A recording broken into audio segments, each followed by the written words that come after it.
Chatty Man! Oh, how lovely! Oh. What a week it's been. Britain lost its AAA credit rating.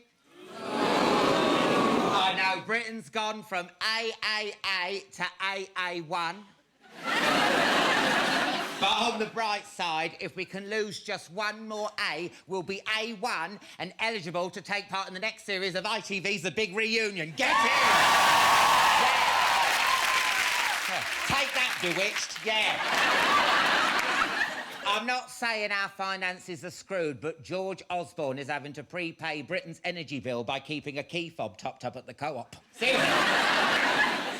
Cameron and Clegg might actually have to get married just for the cash from the OK magazine. According to the BBC's Nick Robinson, George Osborne risks being called the downgrade Chancellor. Though I imagine most of us will stick with posh twat. Did you all watch the Oscars? Talk about a moving night. I mean, and that was just Dame Shirley Bassey's bingo wings during Goldfinger.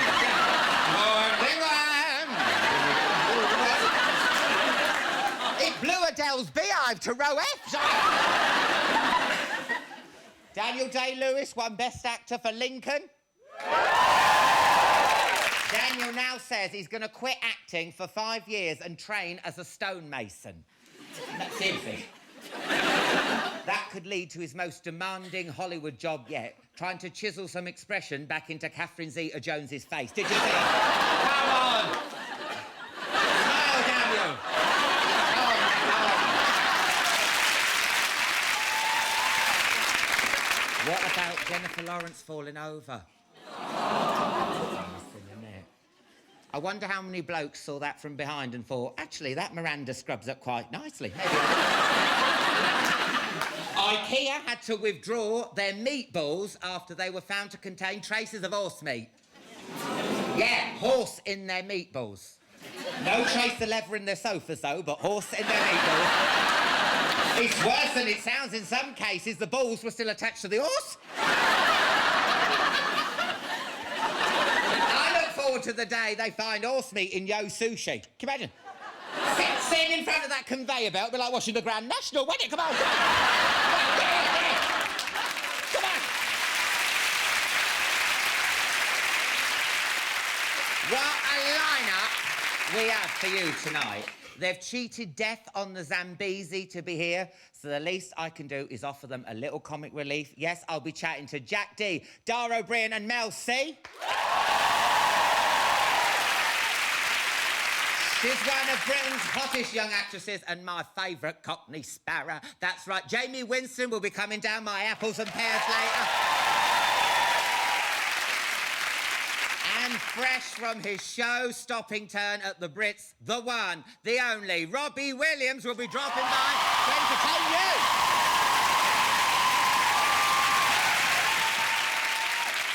But first, as the host of the Great British Bake Off, she's the face who's launched 1,000 cream horns. Put your hands together for Sue Perkins!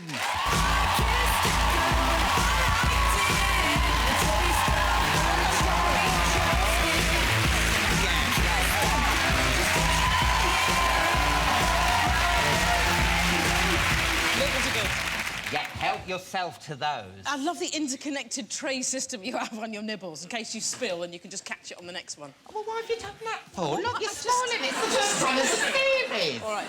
Is it true about... You know what they say about these sort of snacks being coated in wee? I was going to say, would you like urinate over these before I give them to go? Would you like some nibbles, Sue? Hang on. What parties do you go to? You're sick in the head. Yeah. I'm not trying with your pissy peanuts. Do you want a drink, love? I do want a drink. Oh, what would you like? I want a colour that doesn't appear in nature, so that does it. I want something really blue. Oh, what I is love that? this. It's electric blueberry. Oh, electric blueberry? Yeah, they don't actually put what's in it, which I think is a good sign. No. It's also written in Cyrillic, which is another really good sign. Oh, that is a measure, isn't it?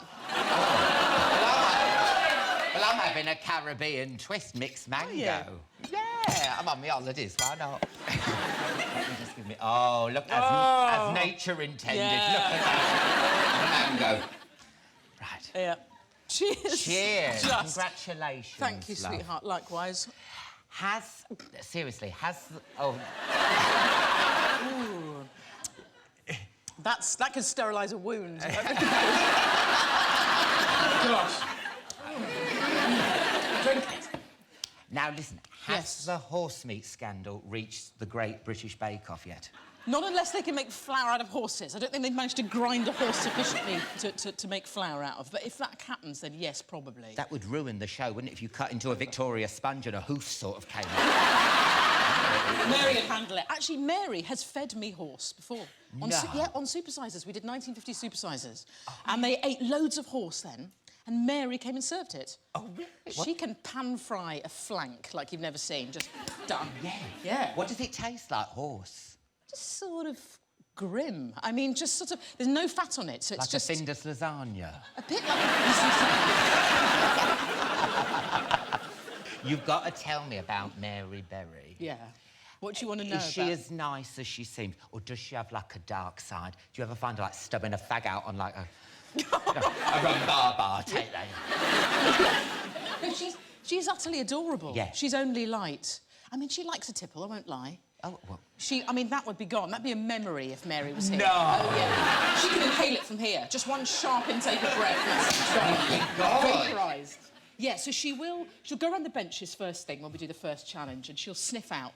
Someone will be injecting some sultanas with rum or something, something, And suddenly the eyes, those brilliant blue eyes will light up. Oh, she loves it. Loves anything that's got alcohol in. Do you think she was pissed when she bought that floral bomber jacket? It looks good on me, sod She's the only septuagenarian to be in the Get the Look section of Grazia magazine. How cool is that? I know, I love it. No, she's a marvel, as you can imagine. Well, Paul's become a proper pin-up, hasn't he? Yeah. Why does he give so many women of a certain age a soggy bottom? Well... he's harsh but fair. I mean, he's a good lad, though. He's a nice... But, yeah, he's strict. That beard looks like it would tickle, wouldn't it, as well? I've felt it. It'll do more than tickle. Oh, yeah? That's got A&E written all over it, yeah. Really. Could you actually scour the pans once you'd finished with the cooking? Yeah, you could. You could. Are Paul and Mary, are they... I find watching the show, the sexual chemistry between them, I was like, it's a bit too intense for me, I think. It is. Pre-Watershed. They are, yes, they are. They are doing it. They've been together... They've been together for 20 years. Yeah. And theirs is the grey love story that I think it's time the world knew about. They have a very... it's like parts sexualised, parts sort of mother and son. Yeah. It's an uneasy sexual cocktail. I need to drink my way through talking about it, if I'm honest. Now, Simon Cowell's food show starts this week. I've not... Are you pissed off? No, I'm not pissed off. I'm not. But is that it? No, that's not a I'm rip-off. furious! And where they got Amy Winehouse from at such short notice? God, is she changing the guard? Not real bearskin. Well, I mean, I'm not annoyed by it, but the bunting is familiar. In fact, I think that is our bunting, so I'm a bit annoyed by that. But what's the format? Is it basically the same? I haven't seen it either, but there's, like, different recipes. They have to make the best recipe in Britain. I mean, and Simon Cowell's involves, they'll be taking a Battenberg to deadlock or something, It reminded me of a young blancmange, I mean, I've never seen it, but I was like, wait a minute, this all feels a bit like Great British Bake Off. But you're not angry, you're not going to, like, diss... I think in a war between me and Simon Cowell, I would be doomed to failure, But, no, I think good luck to them, and can we have our bunting back, I would say. And, But, there's plenty of room for shows about tents, maybe. So we'll see who survives. You've done a lot of presenting recently. Yeah. But you've got your new sitcom out. Yes. I saw it Tuesday night. The show's called Heading Out, and it's the first sitcom in TV history about a lesbian vet, isn't it? Yes, there's not a lot of lesbian vets on television. Yeah. I play a vet who doesn't do a lot of operating, or he does a lot with animals. Occasionally you'll see me petting something. Yeah. Yeah. Or holding a snake, but in a slightly scared way, like that. A lot of snakes at arm's length. Because one thing gets me about vets, you know, and because now I've got 2 dogs now, so I know what it's like. But the first time you go to a vet and the receptionist calls the name out, yes, they pick the pet name and then the yeah, and they go like Fluffy Hopkins, Fluffy Hopkins. It's basically like having your porn name read out. Yeah. Vanilla Perkins. We've got an exclusive clip of next week's show. This is Sarah and her friends doing battle at paintballing.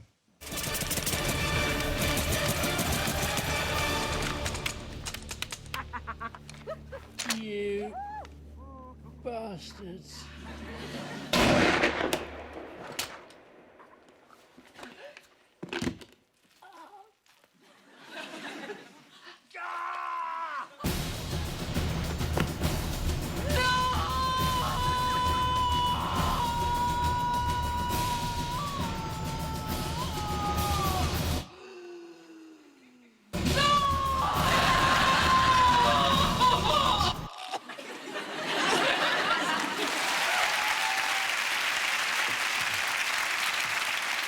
Now, like Sarah, you're also a lesbian.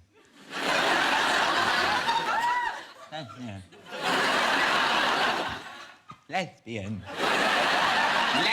Oh, yes! Don't make me say One of it. them. Yeah, I'm one of them, yes. Yeah. How did you come out to your parents? Or are you out? Or are you choosing Chatty Well, Man? this is... Oh, my God. Mum... I'm trolling you in person. Dad, I'm really sorry you had to find out like that.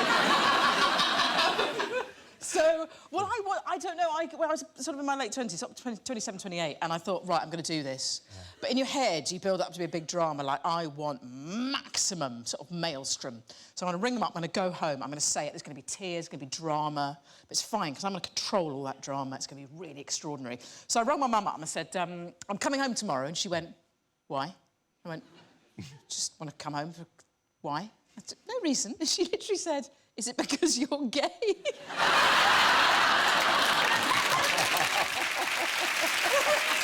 I sort of went, well, yes, all right, it is. I'm really angry. And so I'd sort of done it on the phone, and then I had to schlep down the next day. And it was just such a disappointment. It was so deflating. It was like, my dad said, yeah, your mum's told me. And that was it. Dads don't really want to be told. They just go, yeah, whatever. Why do you think lesbians are having a bit of a moment at the minute, aren't they? They are. I mean, Jodie Foster. Yes. Yeah. Claire Balding, National Treasure. Yeah. Les Mis. Oh, I can only think of 2. Give me a break. And those 2 means we're having a moment. Yeah, it is. It's nice, though, isn't it? Yeah, I mean, it's nice in all of recorded history. So it's good. It's about time. It's got to be positive, isn't it? It is really positive. The show's not autobiographical as such, but No. like Sarah, you are pretty bad at dating, aren't you? I'm quite bad at dating, yeah. I'm scatty and shy, actually. And You're awkward. shy? I am very shy in real life. No. Yeah, I am quite shy. And I sort of, I don't know. The first bit of dating really creeps me out. I like to know where I am. And once I know where I am, I'm very relaxed. What, like Nando's or something? Yeah. I sat down to a spicy bean burger with the one I love. And alcohol, particularly that alcohol, does really help, I find. Yeah. And to be fair, though, you do seem to attract nutters. Yeah, no, I have attracted No, some. I've read all about it. I mean, didn't someone send you me? Yeah, no, bloke sent me. This is when Mel and I were doing, like, lunch. I had 2 sort of semi-stalkers. One who kept... he kept writing to me saying, if you don't write back, I'll send you a present you won't forget. And then 2 weeks later, I opened a jiffy bag to discover his chopped pubes. That is disgusting. And readers, I married him. Well, do you know what? It's so lovely having you on. It's lovely to be here. Thank you. Good luck with heading out. Sue Perkins, everyone! So much fun. After the break, Jamie Winstone, Mel C, Dara O'Brien, Jack D and Robbie Williams will be here. See you in part 2. Welcome back. Mel C, Dara, Brian, Jack D and Robbie Williams will be here soon. First, if you want your Brit flick to be a hit and you need some grit, give my next guest a call. It's Jamie Winstone!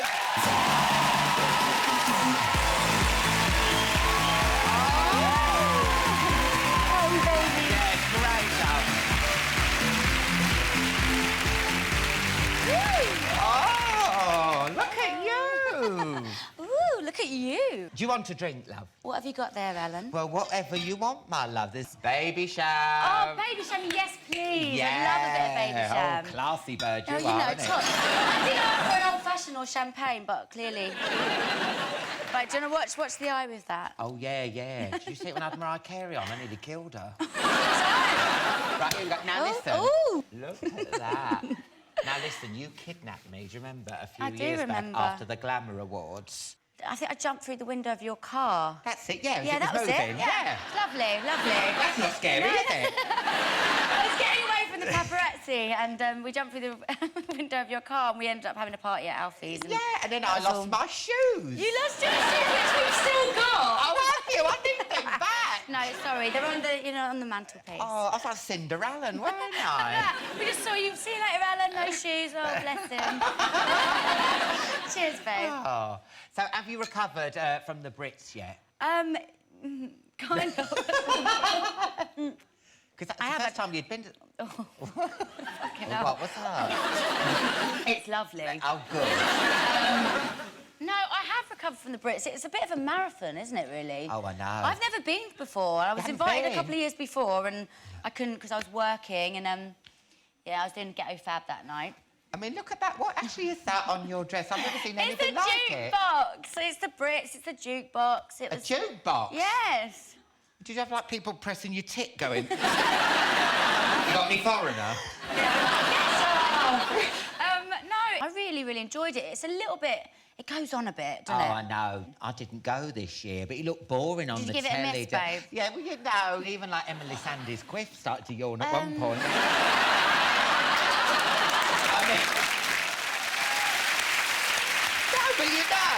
No, it was... I mean, it's one of those events where you go and it's kind of... You know, if you get invited, it's really... It's... The best bit was, for me, was on the boat home. Oh. And everybody gets on the boat and everybody's really trashed and... Yeah, yeah. They all start getting really unglamorous. Because you... Like, ooh. Because Okay. you... Didn't you? State. Because you and Harry got papped, Yeah. didn't you? I mean, he looked The poor wasted. I mean, boy. he's only 12. Look at him. Oh, look at me! Sorry, it's awful. Oh, no. Oh, poor Harry. I mean, he's such an amazing young man and he's just Yeah. such a lovely boy and he's really talented and he's super hot, isn't he, really? Oh, yeah, he's Let's well face it. fit, I know. He's well fit, yeah, but, no, he's a really, really lovely boy. I think he was hiding from the paparazzi, really. I mean, it was crazy. You feel like you're out with one of the Beatles or something, the way they were reacting. You all went back for a party at Nick Grimshaw's place. Yes, we did. Now, whose idea was it to go to the Radio 1 breakfast show still pissed? I mean, if I did that at Barclaycard, I would have got fired. No, headset's on the wrong way and it's at the back. No, Can't you hear me? I was taking my drink very slow. Otherwise, I definitely wouldn't have gone to the radio station. I think he was doing the all night through crew party yeah. lot, and me and Harry were still there and hanging out, and my friend Emily, and yeah, we all went and had a pretty fun time. Really, it was good. And he was doing a bit of an interview, and we were kind of like, no, stop now, because. Yeah, it's all a bit full on. Because you were there, weren't you, Grimmy's in the great background? at that. Yeah. Yeah, I was there. I definitely wasn't being interviewed. I get a bit... No. No, it's a bit of a disaster. Oh, I mean, it must have been all that Haribo and fizzy drinks Yeah. keeping you all up through the night. Coca-Cola, actually.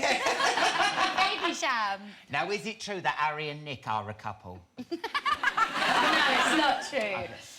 They'd be hot together, though, but no, I it's know, not. Look, they look. kind of morph into each other. Oh, look at Grimmy. that's sweet. They look so cute. But no, it's definitely not true. I think it's fair to say that Harry's definitely not gay.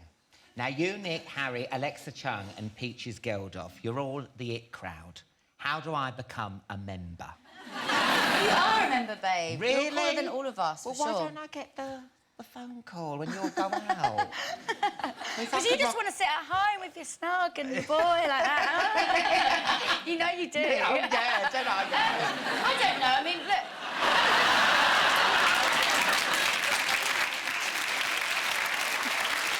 I've got a pair of skinny fit jeans, I have. But they're more jeggings, but... I don't know. I mean, this is obviously, it looks like we're all bestest friends. I mean, a lot of them are my really good friends, like Henry and Pixie and Makita and Grimmy. Oh, an example. An example. They're all lovely, but, you know, my best friends are very, very normal people. How did you all become friends? Is there like a youth club, like a sort of showbiz? We all hang out, we all talk, you know. Like a showbiz Biker Grove or something? Where you're like...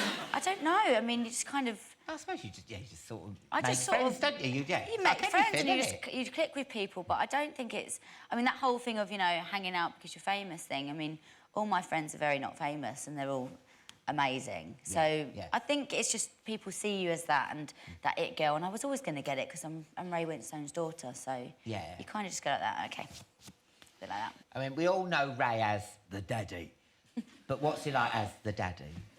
Well, he's my daddy, isn't he? So it doesn't really matter. I don't know. No, I mean, is he like, does he, you know, do you see him crying at, like, Made in Manhattan or, like, you know, like Beverly Hills Chihuahua and all that? He loves his films. No, he loves his films. He loves his history stuff. You can't get enough of that.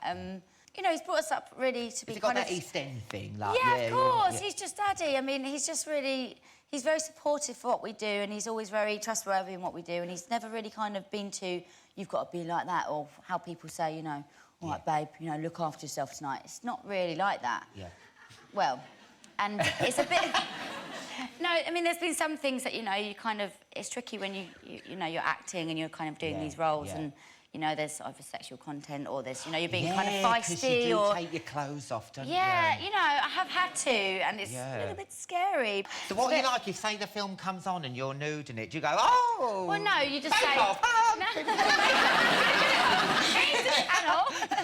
No, I mean, I've told him to not watch certain things, but, you know, like Made in Dagenham was on telly the other night and he watched that, but, you know, Boogie Woogie was on the other channel and I said, well, best you don't watch that, Dad. I'm a proper lesbian in it, so it's best not to do that. In Mad Dogs, which is coming... That's coming... Yes, Mad Dogs with Maxie Beasley. Yeah. Maxie Beasley, Mark Warren and John You shaved all your hair off. I shaved my head. I didn't do a Britney, that's for sure. Because I went on Lorraine and she wouldn't mention it, and I just... I was like, I've shaved my head, Lorraine. I think she thought I was having a mental breakdown, but... No, I just got a part that I had to shave my head. What was Lorraine going? All here, not looking... Oh. Yeah, a little bit. Your face, amazing. Do you know what? It's so lovely talking to you. Thank you so much, Alex. Send my love to your dad. I will. Do you like my dad, don't you? Oh, I love him. I'm into bears. What the hell? I'll be seeing in East End pub and he'll come over. Right! Let me tea. Thank you so much. Jamie Winstone, everyone! Thank you so much. Oh, sit there, love. After the break, Mel C, Dara, Brian, Jack D and Robbie Williams will be here. See you both three. Welcome back. Robbie Williams will be here in a bit. First, so my next guests have seen more red noses than the barman at the Loose Women Christmas party. It's Jack D, Dara O'Brien and Mel C.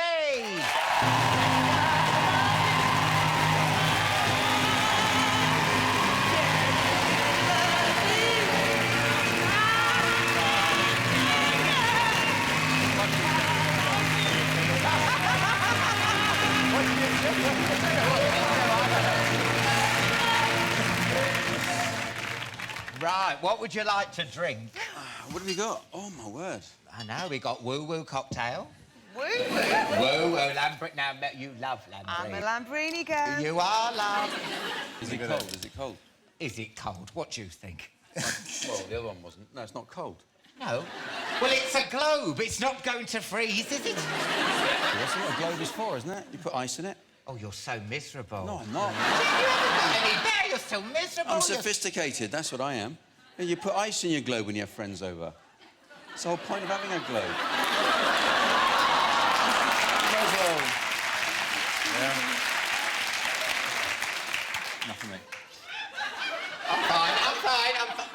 I can't have any alcohol. You're Irish, of course you can. I'm on antibiotics. Even Irish people have to do antibiotics every so often. I can't. I will violently be ill, apparently. It'll make a hell of an end of an interview. But no, if you got it even more. Okay. No, I can't. But Dara wise on antibiotics. That's why he's desperate to tell you. Oh, please. Oh, right. It's Sorry. related. Oh, my it's God. related to the trip. You're shaking. I know. Well, the tension that's in this room now. I asked for the drink. You're slagging off me globe. He's going to pass out at any minute because of antibiotics.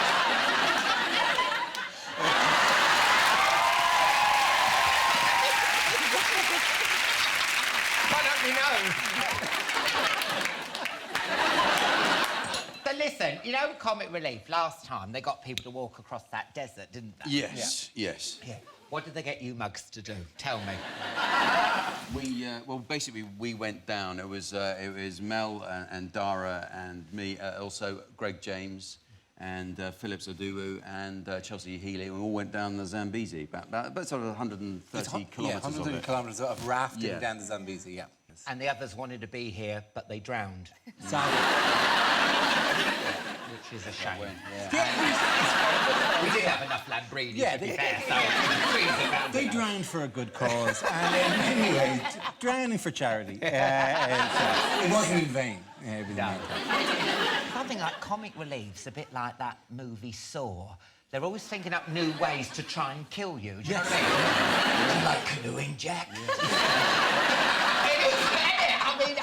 You see, I never answer the phone, January, because I know it would be Comic Relief. I mean, I don't. I get me cleaner, Mrs. Babuta, to pick up. I'm like, Alan who? No. I mean, it's true, isn't it? Yeah. Dara's been on medicine ever since because he injured himself and he's got a very big swollen knee and he's frankly milking it. I didn't mention it yet. Which we found throughout the week, actually. Yes, very much. Forever stealing our thunder. And... Yeah, I mean, Mel and I had the real adventure while Dara went on some sort of tree-hugging... I heard about this. They sent... Do you want to tell your tiny story before I beat it with my story? Is that what you want to do? You want to tell your little adventure? Jack stayed down the river. We've become used to this, everybody. It's very much what happened. Mel and I we had a near-death experience. It was incredibly dangerous. Even the experts on the river said, I don't know how you survived that. And then Dara got lost. What I would describe now as a nearer-death experience, which, when you've got two stories, one of which is nearer to death than the other, the first story seems kind of shallow and rubbish. We only found Dara because we followed the sound of sobbing. We very nearly died. But we lost our boat. My primary concern was for the welfare of Mel, obviously. Obviously, yes. And I was in the water. Once I could see that Mel was safe, I then thought about myself. What I heard back is that you said, if you save me first, we can go back and save Mel. You promised never to speak of that again. But you got turfed out. You got turfed out into the water, right? We did. Well, we got into trouble quite quickly, and we were really going into the trees at quite some speed, weren't we? Yeah. And there was nothing we could do to save ourselves, really. So we capsized. We were under the kayak, and the water's moving so quickly, and there's branches and the roots underneath, so we're getting battered about, and it was pretty terrifying. I know. The amazing thing about Mel is she can swear underwater. Did you start singing Goodbye, my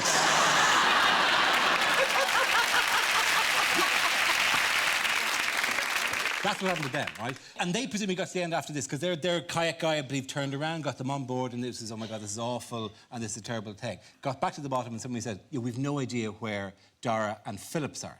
Because we, at that point, had spent 20 minutes wedged into a tree. At the very back where we'd lost control of the boat, had no idea, oh, ha, ha, ha. We are rammed into the branches of a tree, right? Because I know the good thing is one of, like, Asher, it's a telly thing that's probably not that dangerous, right? Yeah. Because that's what I thought. It's a telly thing, it won't be that dangerous. Yeah. They can't afford to lose the host of Mock the Week. I got thrown from the boat. I got back onto the boat. The river burst into more trees. I got thrown from the boat again with both of the paddles disappeared off down the river.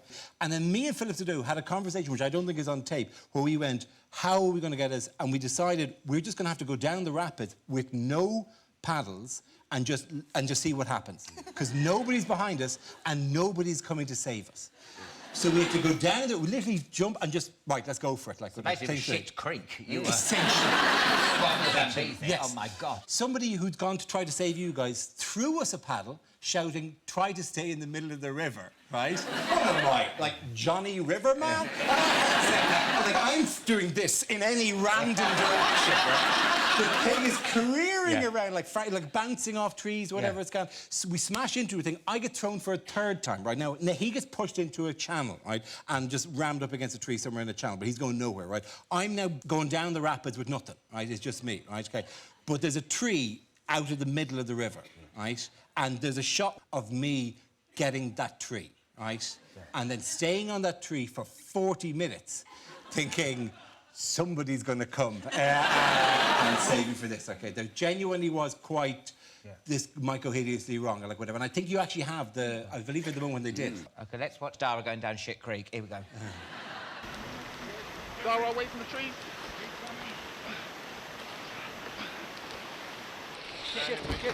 Shift. Watch it now.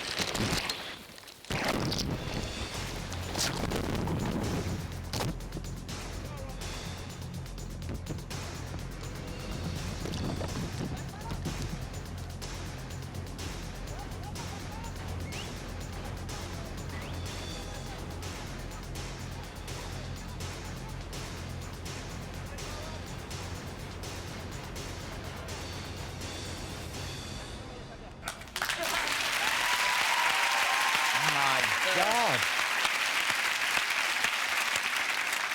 There was the boat that saved us was a camera boat, which had positioned itself in order to get nice shots of us going past. Instead, got the shot of us smashing into trees, right? And that boat was basically had a Zambian guy at the front and a Zambian guy at the back, and then three just English middle-aged women who sit at the back of camera sheets going, OK, we've got all that, we've got the tapes here, like who log the things, who do production coordination, who are just doing this wildly. And they all reach out their paddles, and one of them said, oh, my God, when you missed my paddle, I thought we'd lost you. And I said, yeah, of course I missed your paddle. I was jumping for the African guy's paddle. Now, what I want to know is how come Posh Spice didn't want to do it with you? I mean, white water rafting must be right up her street. It's so up her street, and she was just a little bit busy getting ready for New York Fashion Week. She was gutted. She really wanted to do it. Because Dari could have used her as an oar, couldn't you?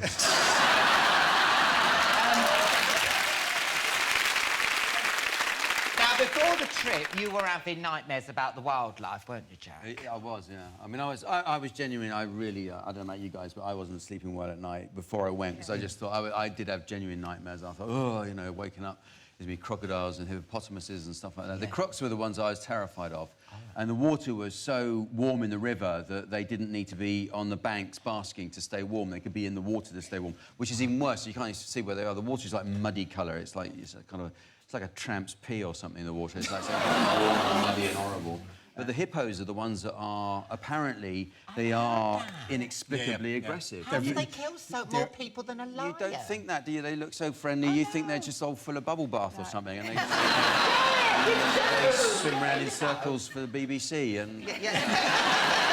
That's what you do if you're a hippo. But these guys are massively aggressive, and they'll attack any boat. They just go for the boat, and they'll these big inflatables, and they'll put their teeth through them and burst them and kill anyone they can. So what did the guide say to you if a hippo attacked you? You know, because with a dog, you put the fingers up the anus, don't you? Yeah. If you do that with a hippo, can you really... Well, firstly, I don't think that's what you do with a dog. I really don't. That's what I seriously think if you've got a hippopotamus is like twice the size of a cow that you'd see in a field. Are they that big? Massive things. Yeah. You get attacked by one of those things, you're not going to have time to think, yes, you think you can attack me. I have a trick. You want to stay away, my friend. Well, we've got to take a break there. Join us again in a couple of minutes when I'll be chatting some more with Jack, Dara, Mel, and Robbie Williams will be here. See you in part 4. Welcome back to part 4. Robbie Williams will be here shortly, but look who's still here. It's only Jack D, Dara, Brian and Mel, Bloomin' C. Now, before the break, we're talking about your comic relief adventure. You're hoping to raise £1 million for comic relief. And when's the programme on? When can we see it? 14th of March. 14th of March, yeah. The day before Red Nose. Red Nose is Friday the 15th of March, and this goes out for an hour, I think, on BBC One on the 14th of March. So the 14th of March, I'll definitely be watching. And you two are going to Australia, aren't you? Not together. No, we're not together. Oh. No, we're not paddling in a kayak. Are you going? I didn't know. I'm going. I'm going for a week in March. And then I'm actually going with Jesus Christ Superstar. Which I've seen, in May which and is June. amazing. Yeah. And you've only just come back from Africa. How do your family feel about you going to Australia now? They pleased. Can't go any further. I've been touring for the last year, and the next leg is I'm doing a bit more around Britain and then taking it to Australia and New Zealand. So, I've been to Australia before. It's great. I mean, it's good, fun country. You know what it's like? If you haven't been there, it's like the Isle of Wight, only loads bigger and much further away. All right. And when's that again? When? What, the Australian day? Yeah, you're not coming to Australia to see me, are you? Come on, I always pretend when I have guests on, I'm going to be there. Where is it? Adelaide? Fuck off. Give it up for Jack D, Mel C and Dara O'Brien there. Now it's time to welcome a man who needs no introduction. He's won bricks by the bucket load and sold more records than I've had hot dinners. And believe me, I'm a greedy bastard. Give it up for Robbie Williams! Oh! Robbie! Oh. Let me get up. Thank you, Robbie. Oh, Robbie, you're on Chatty Man. Yeah. That went well. I know. I didn't look too much of a... You know, I was worried in the dressing room because sometimes I can be sweaty pop star Robbie Williams. And I've got this shirt on and I love it, but I sweat a bit. Yeah. And so I was standing outside, but it's a bit too cold outside, and I was wondering what I should do because I know I'm on the television and I don't want to sweat under my armpits. Oh. So I'm just going to get rid of these socks, if that's okay. That is disgusting.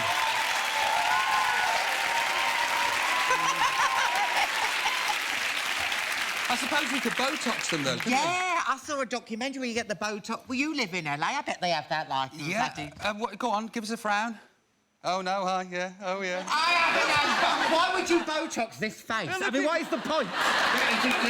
Camera 3, would they both do a frown and see who or who hasn't had Botox? Ready? On 3? Go. 1, 2, 3. That's me frowning. Yeah. I'm really angry. I'm just going to erupt at any minute. Can I just say... I loved you. Why are you looking me up and down like that? Are you mentally undressing me, Robbie? No, wait, I am a little bit. You've lost a bit of weight. Yeah. I have too, thanks for noticing. Yeah, you have. But you've bulked out. No. You have. I bulked down a little bit. I bulked down. How the hell do you bulk down? I was doing 2 hours worth of working out, but I was doing 5 hours of eating. So, so I've stopped doing the working out and the eating. I haven't eaten since last year. It's going well. Thank you very much. I love the green, by the way. Come and feel my muscles. You think of that, yeah? No, go on. on. Do you think he's gone too far? No, I don't want to switch on at Christmas and see you on the world's strongest man pulling a caravan. You know when they have the old taglio teleneck, you know when it all pops out? I was going for the Jeff Capes, the full Jeff Capes. So, you're touring in the summer. Mm-hmm. What have you got planned? Because I saw you at the O2 and it was amazing. Are you going to you can still do it in the round? I don't think this one's going to be in the round, and what we've got planned is I'm not sure because we haven't really done the rehearsing or the thinking of. But I'll turn up and I'll sing at them, and then I'll see what happens. So you can confirm to your fans you will sing? Definitely. You sing at the gig? Not everything, not Angels. I'll let the audience sing that. Oh, yeah, we know and through it. Oh, I love that one. Now, you know when you do it in the round, we've all got problem areas. Do you worry sometimes when you're going around that people are, like, looking at your bald spot or your back fat or something like that? Because that's what I'd be, I'd be like, you know... I haven't got either of those. Millennium. That's what I'd be like. I would. I haven't got either of those yet. He'll come to you, love. Yeah, when you get to my age, you just wait. I'm sure it's in the post. So, do you miss it over here? The weather, no. No, it's grim, isn't it? Yeah. Oh, it's so especially miserable. the last few weeks, right? It's been the coldest ever. And we were deciding whether we were going to live over there or over here. And then I was with my friend who's in Belsize Park, and my wife FaceTimed me or whatever that contraption is. And she was... Oh, I don't like that. It's like your computer's got eyes. Yeah, that's what she did. and she was in a T-shirt on the beach in Malibu. Oh. And I was in Belsize Park freezing, and I thought, no. I know where I think I'd rather be. Yeah. Because you invited me over to your house, didn't you? The invite still stands. Now, do you still mean that? Yeah. Because you know I will turn up. Yeah. People say that, and they're ding-dong, hi. Every couple of months. Yeah, you're more than welcome. Oh, that's lovely. And before you start singing, how's your little girl doing? She's wonderful, little Teddy, Theodora. She's 5 and a bit months old now. And we're totally in love. And we're going to do more of them because they're amazing. We've been practising. Yeah. She likes fart jokes and Donald Duck. Oh. So she loves that. It's an easy room right now. She laughs a lot, and she's a wonderful little person, and I'm in awe of her. Oh, well, I'm dead pleased. And what are you going to sing for us tonight? It's a song called Be a Boy off the album Take the Crown. Thank you so much. Thank you. You don't mind if I'll just stand here while you sing? I'll just stand here. Yeah. That'll be fine. Oh, can I have a little... Can I use this? Can I do a Freddie Mercury? Yeah. Are you ready? Very good. Are you ready for this? I'm just going to go now. Thank you so much. Robbie Williams, everyone! Thank you so much, Robbie. I'm going to leave you now to get ready, but promise me you'll come back to chat soon, yes? I would love to. Oh, woo! That's it for tonight's show. A massive thank you to Sue Perkins, Jamie Winstone, Jack D, Dara Bryn, Mel C, and of course, Robbie Williams. On next week's show, I'll be joined by Diane Kruger, Ant and Dec, and the vaccine. But now with Be a Boy, it's Robbie Williams!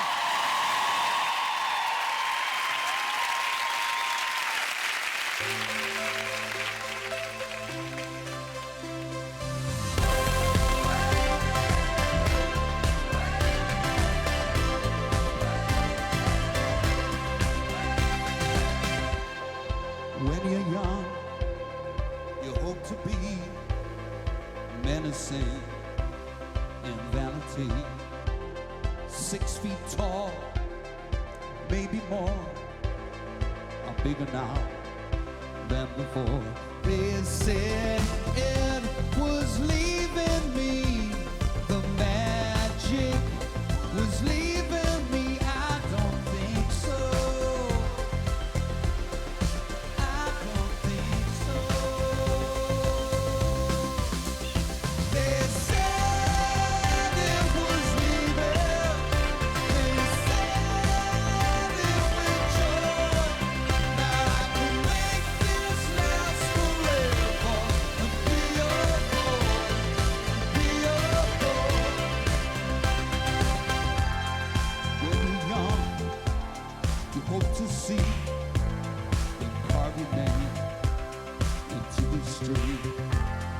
Bounce your words, satellites, to keep the wasted up tonight. They said it was leaving me, the magic was leaving me. I don't think so. I don't think so. They said it was leaving. They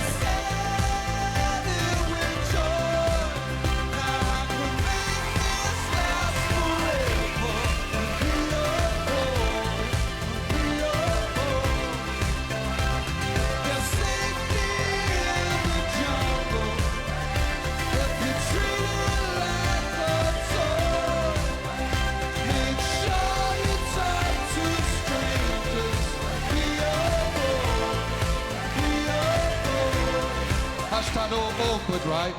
Yeah.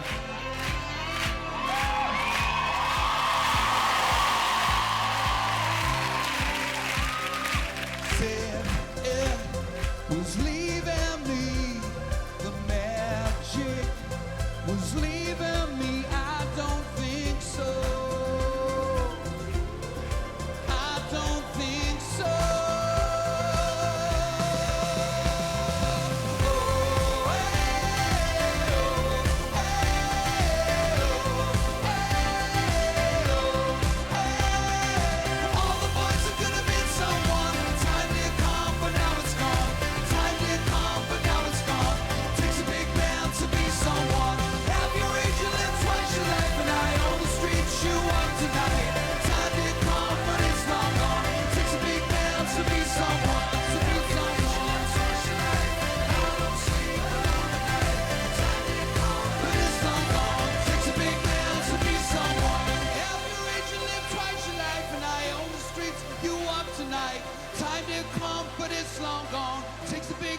To be someone.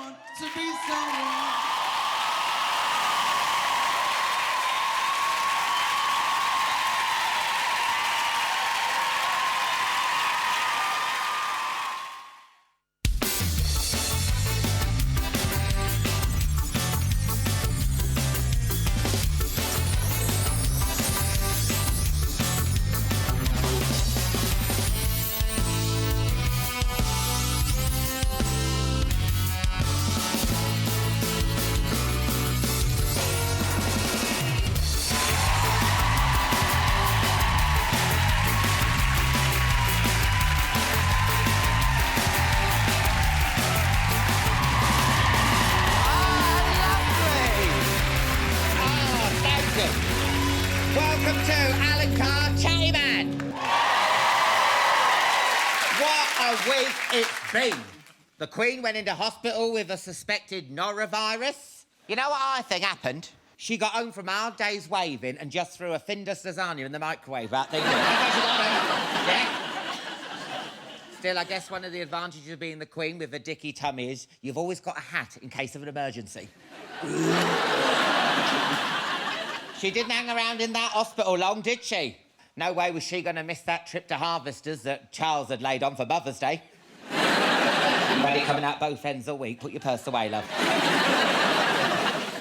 Princess Kate seemed to let slip that she's going to have a baby girl when she told her...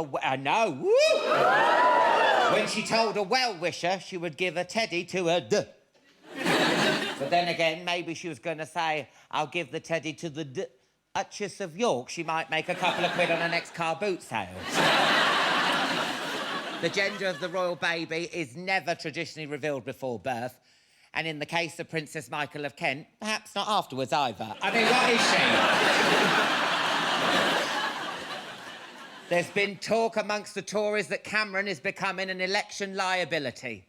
Oh, it's not good when even Oscar Pistorius is shaking his head saying, I don't fancy his chances. He's going to get to the point Cameron must be wishing his kids had left him in the pub. One of the MPs, Theresa Coffey, has called him sexist and says he doesn't have enough women in the cabinet. Come on, sexist? When Cameron calls Nick Clegg sugar tits, that's just a bit of playful banter. Don't mean anything. And finally, the country's most senior Catholic, Cardinal Keith O'Brien, had to admit he'd acted inappropriately with a load of young priests. He had been due to be on the panel to choose the next pope, but I imagine it's like the X Factor, and they'll just rotate Carmen Electra and Scary Spice as guest cardinals instead. I don't know what qualifications the new pope will need, but if any cardinals are watching, I know Talisa is looking for a job. I don't know about the praying, but she's very good at the kneeling. But, oh, you are wicked. I didn't mean that.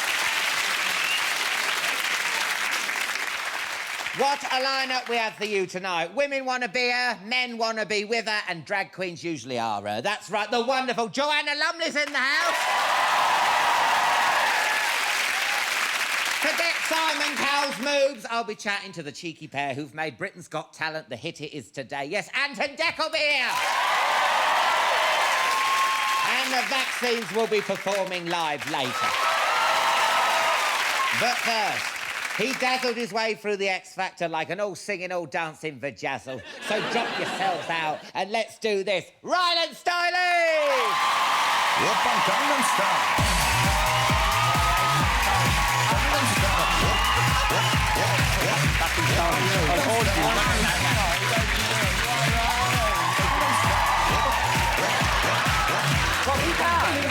Oh no, you nearly died! I'm just prone to things like this. Jesus. What? You're prone to what? Like Chatty Man? Like dying. Die? Oh my God, not on this show. No, not on here. And not unless I have a drink. Ta-da! Now, what would you like? I've got VK Blue, Disaronno. Oh, we are. Do you like a Disaronno? That's a touch, yeah. Oh, yeah. I love a little amaretto. Do you like an amaretto? I love an amaretto. It's like marzipan, isn't it? Yeah, but I don't like marzipan. Well, do you know what? It's like Battenberg in a bottle, isn't it? It is. Are we just drinking from the bottle? Don't be silly. Oh, that's like casual to me. Classy bird. I am, yeah. Now, we met at my last year's New Year Spectacular. We did. Oh, my God, what a night. Oh, I know. It was crazy, weren't it? I'm still recovering. And we had a food fight, didn't we? Have you still got, like, Iceland nibbles down your bum crack? I still smell like Wotsits and Viennetta. You got a whole Viennetta on your head. Full-on Viennetta. Yeah. Like, proper, like, you know, like the olden day ones, the big, long ones. Full-on right in the face. Yeah, they were huge in our day. Oh, you could kill a small child if it dropped on it, honestly. True. Cheers, babe. Cheers, Thank love. you. I'm sure this is the right measure, but I know. Oh, I'm going to be on one tonight. What is up with you and dry heaving? Oh, I don't know. You're always... Oh, no. I'm getting myself in a right state. You're always gagging. I know.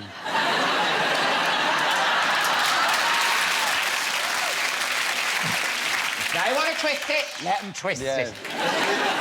So in the past few months, you've become one of the most recognisable men in the country. I know, it's ridiculous. I don't know what's going on. I mean, it's a little bit weird. Like, you know, like, when you think, oh, I just want to go shopping or something like that, put, like, glasses on and a hoodie, like, that's me look. Do you know what I mean? So everyone's like, ow! And it only takes one, and that's it. Yeah, Fuck. yeah.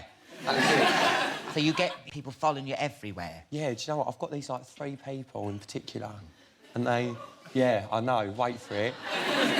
And I'm literally... Every airport I'm at, they're there. Every station, wherever I am, they're there. But they get to the venue before I do.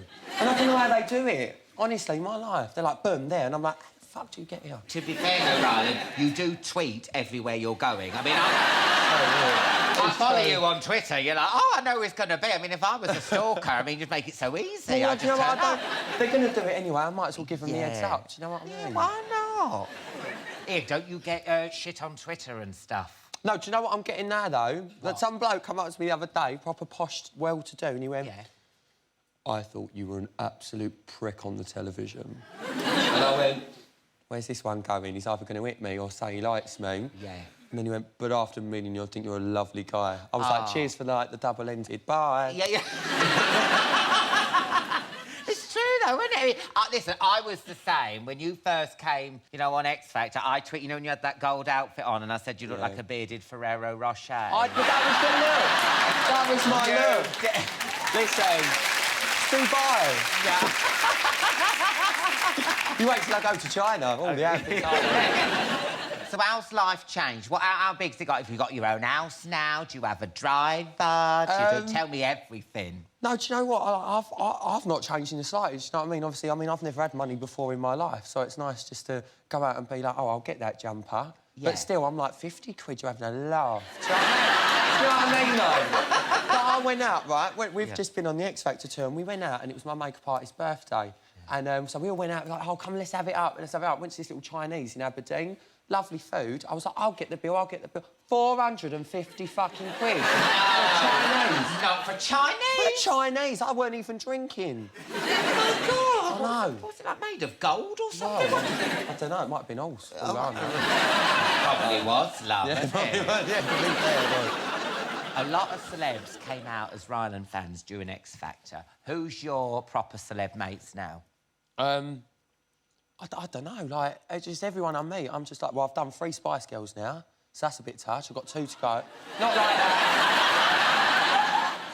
So which 3 have you gone for? Who's 2 on your wish list? Well, the next 2 I ain't got is Mel B and Vicky.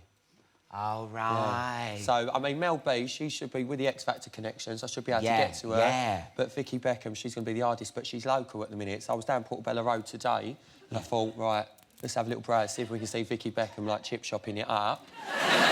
Didn't happen. I just got attacked by some market workers. You've known Katie Price for ages. I have, yeah. I've known her for a couple of years now. And you know she's up the duff. I am aware that she's pregnant, yes. You're not the father, are you? Well, that's the reason why I've come on this show. Oh, my God. No. I mean, if you two had it'd come out as Satsuma, It would. It? It would. It'd already have pre-extensions already built in. Come out with a nice little tit job on, like, a 1-year-old.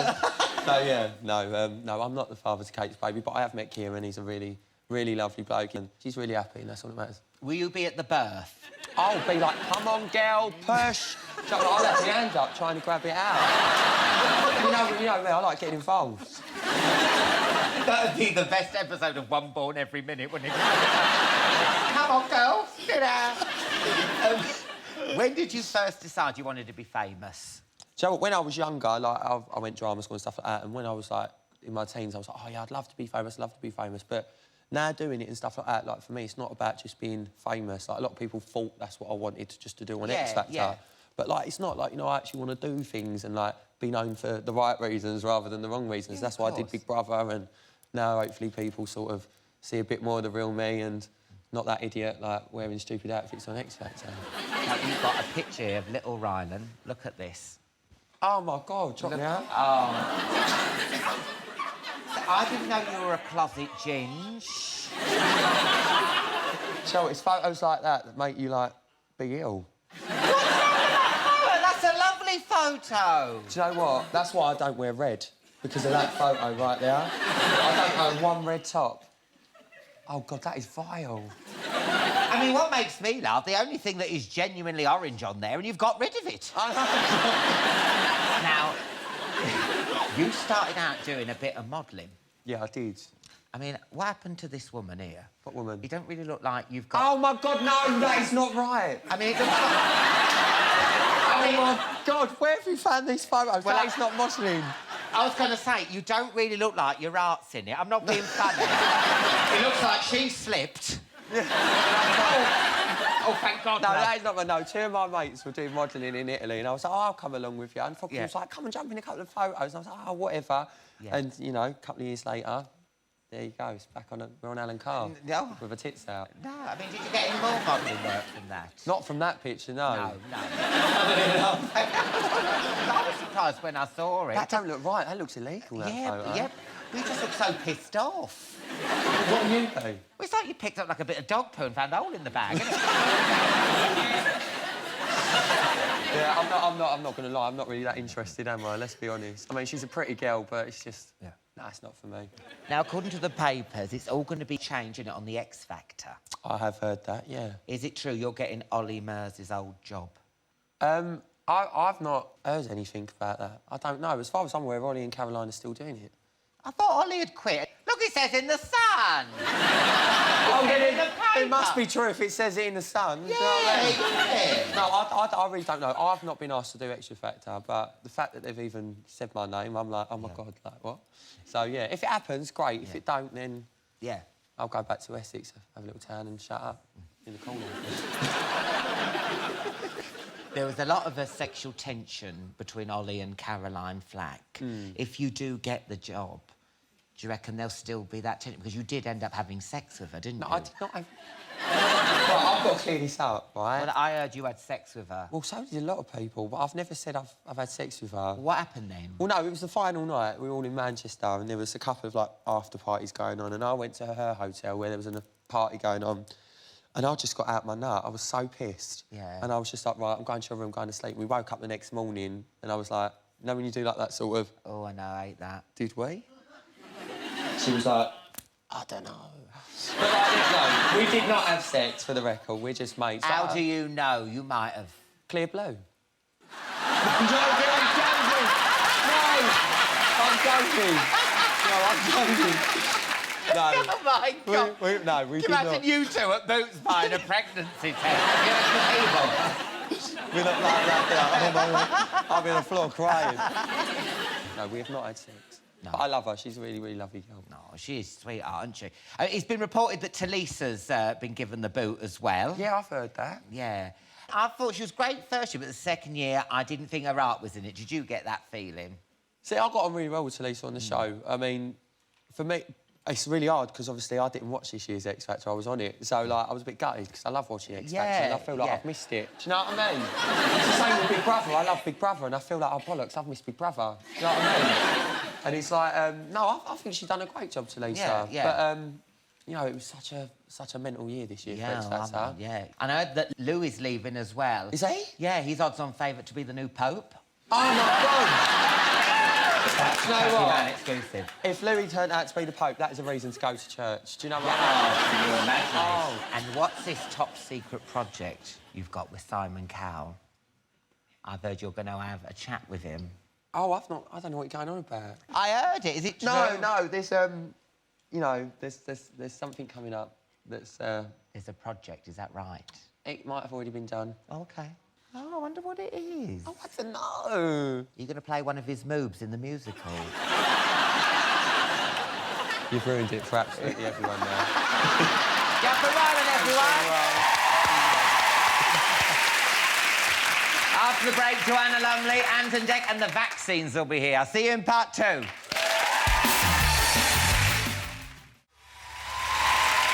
Welcome back. Ant and Dec and the vaccines will be here soon. First, though, she's an actress, a presenter, a model and an all-round national treasure. Give it up for the absolutely fabulous Joanna Lumley!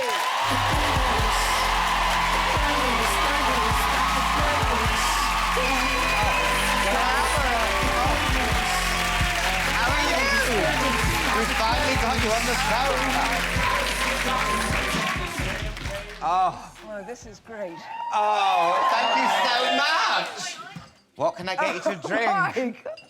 Bolly. Is that real? Hello. Does this look fake? Yeah, isn't that fantastic? Well, I knew you were coming. Oh, God, this is something. I love this. I like the young queen on Our Money. Don't you like that? I think the way they keep on getting older and older, and you kind of, oh, don't do that. This is how we want to see the queen. Our lovely queen. Oh, you must have met where, them. where, Oh, right, all right. Where? Oh, my God, you're so pushy, Joanna. You're meant to be the loveliest woman in showbiz, and you're coming on here bossing me about. Is that good? Is that good, Bolly? It's fantastic. It is Bolly. Oh. That's... Are you sure you're not driving, are you? No. Oh, wonderful. Chin chin, To you, love, to you. Cheers, sweeties. Oh, to the sweetest, darling. Now, I read in the... Oh, is it... It's fabulous. Oh, my God.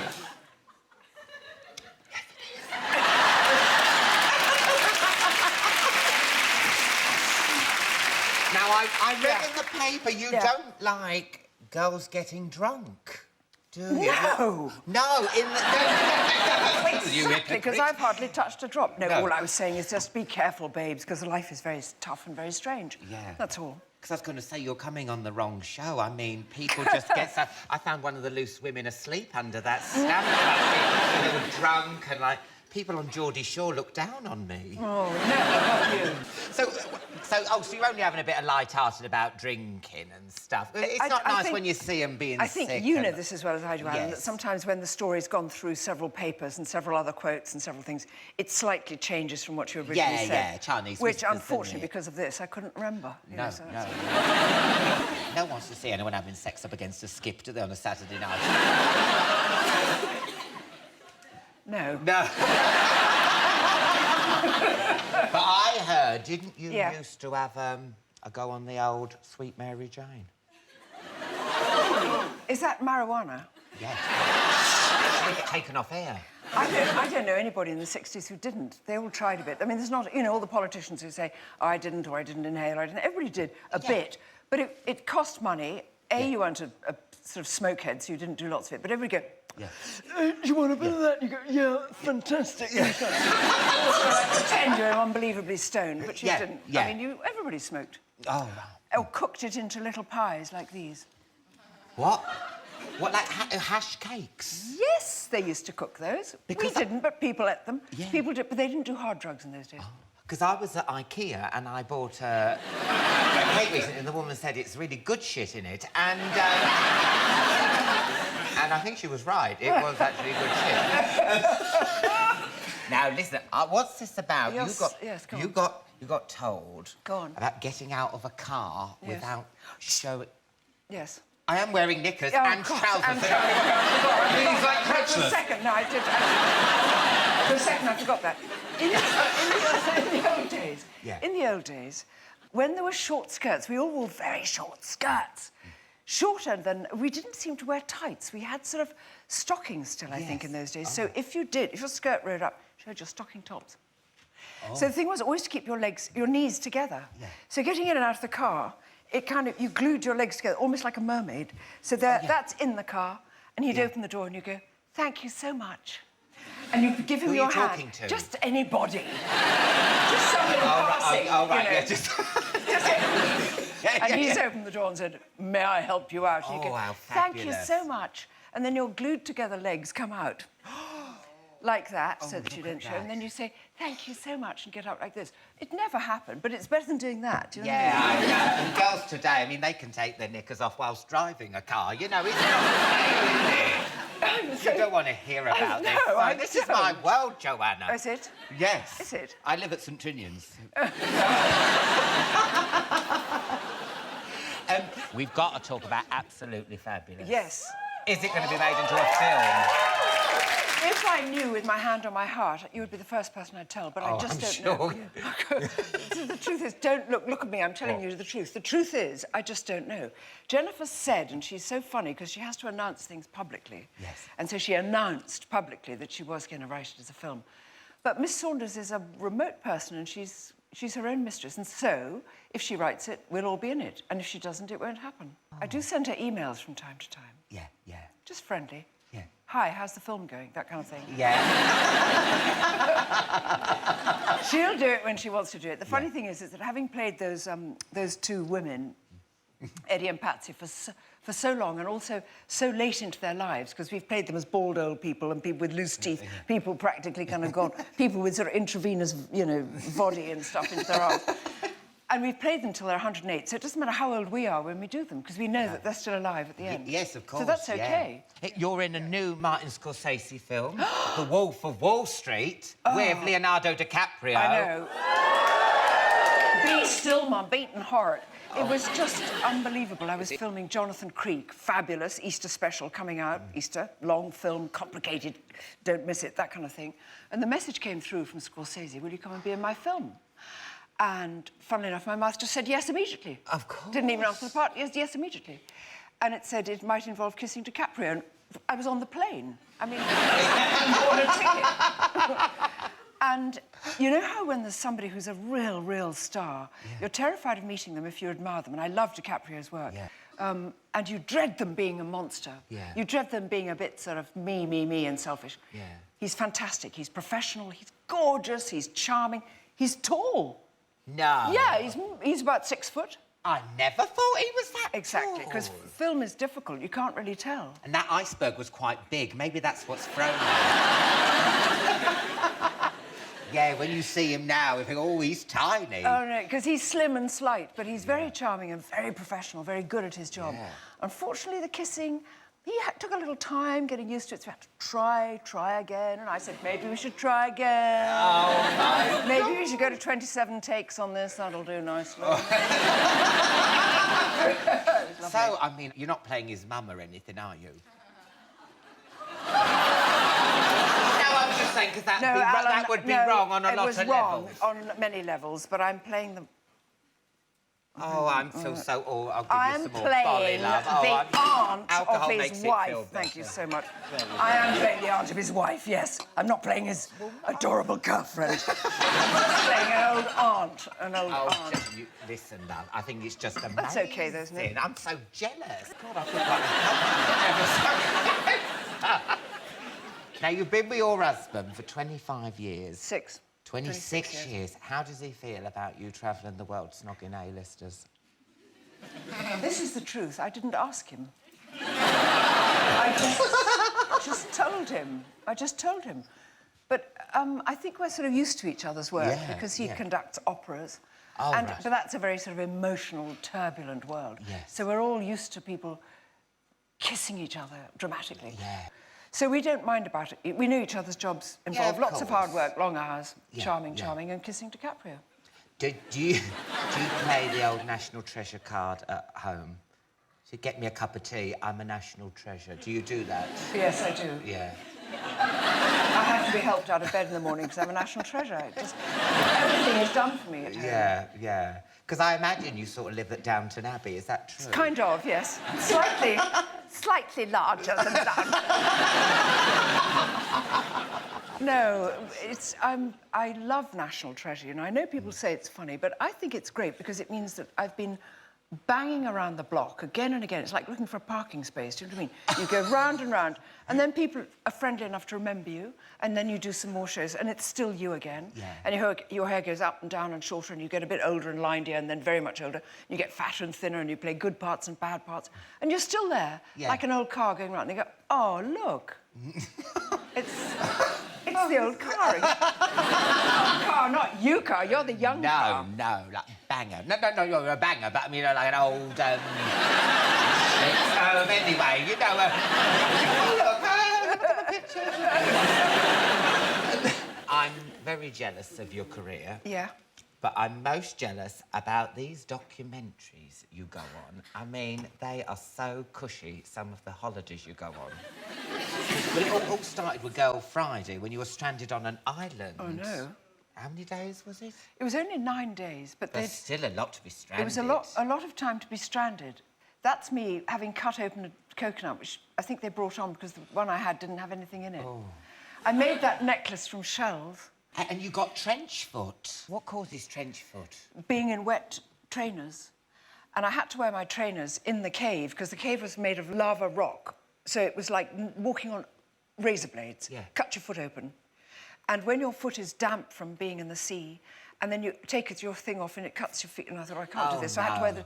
And I thought, I'll never get my feet dry. There'd been a late monsoon. Anyway, so I suddenly thought, oh, I know what. I've got a bra. And my trainers have got interiors, little insoles. And the SAS had given me a tin with some sewing wire in it and 2 pills in case I wanted to kill myself, and a match. No, not quite, but you know what I mean? A tiny little tin like this. And so I took the thread and I sewed that gentleman away.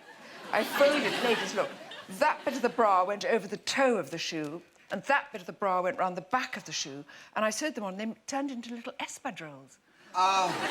And they were so beautiful that I filmed them because I knew the crew wouldn't believe me because they weren't on the island at the time. So I filmed them with my little camera like this. And do you know, Alan, I've still got them at home. Oh, my God. Oh, I wouldn't even think of doing that. Because you haven't got a bra, that's why. No, I know. I once made a flip-flop out of a panty liner once. That was Benidorm Beach. And, well, I say made, I just trod in it and walked up the beach. But that's the different worlds we live in, Joanna. You're just so classy, and thank you so much for coming on. Oh, I've loved this. Oh, I wanted you on for ages. Why didn't you ask me before? I love you, everyone.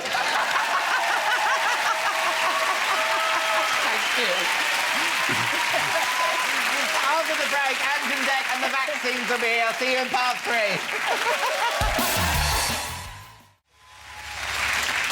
Welcome back. The vaccines will be performing shortly, but first, 2 men who are as much a part of my Saturday night as a crate of Lambrini and a snog behind a wheelie bin. Put your hands together for Ant and Dec!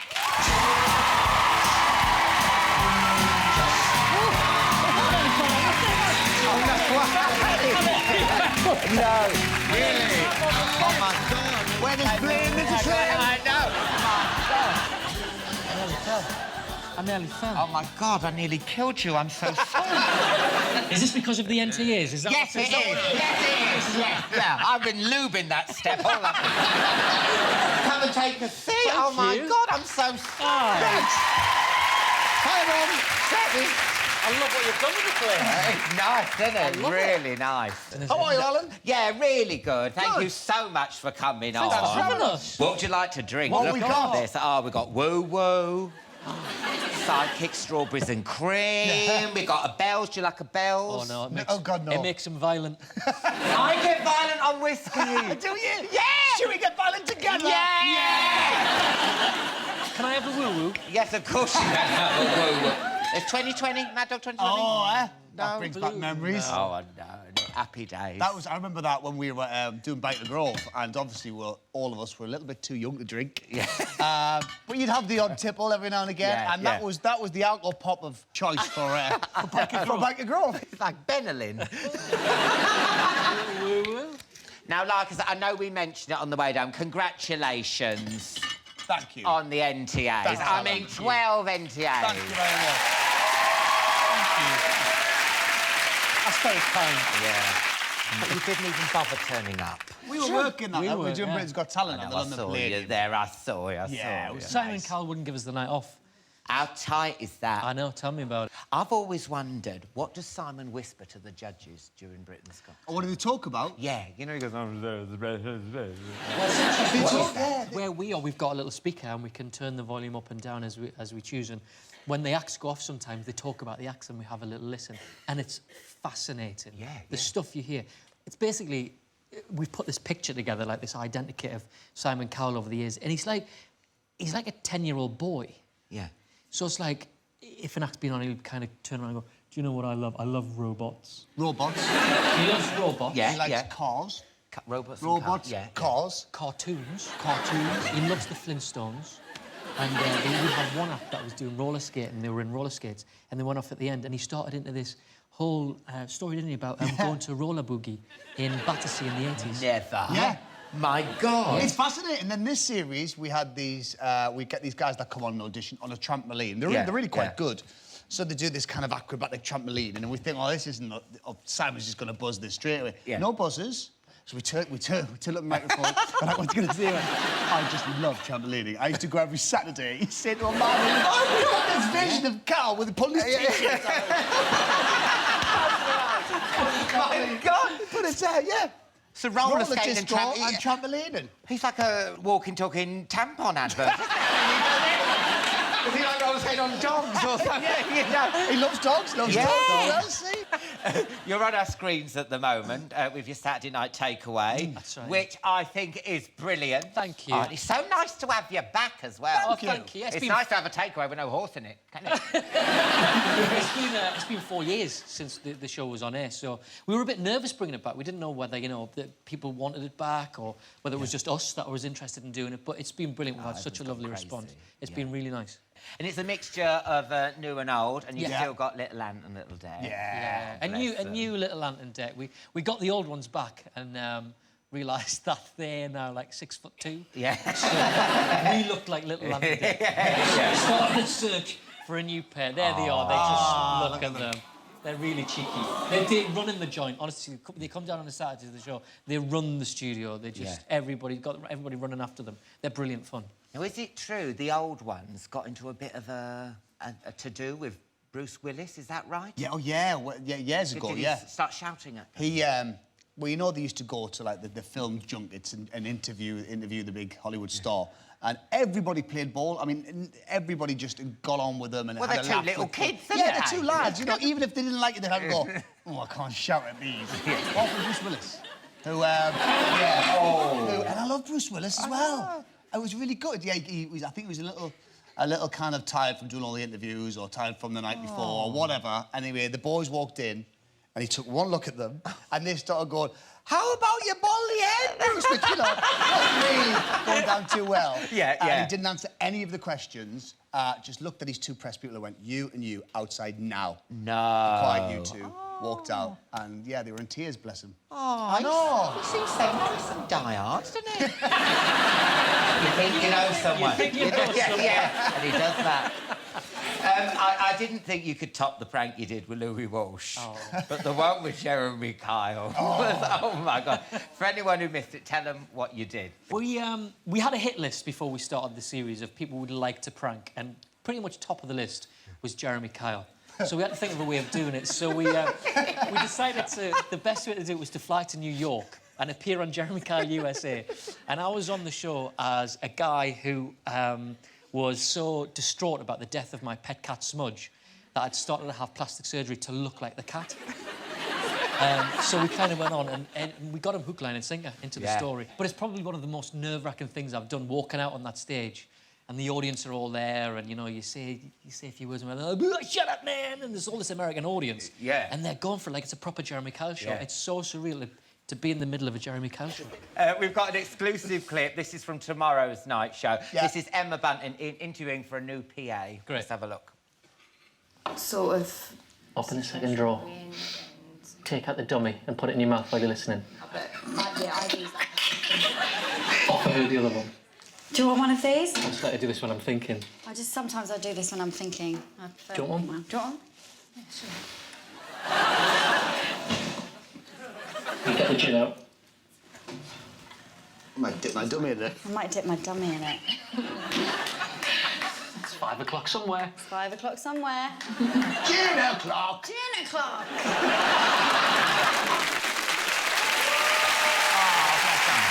She's brilliant. She's brilliant. I love that bit, though.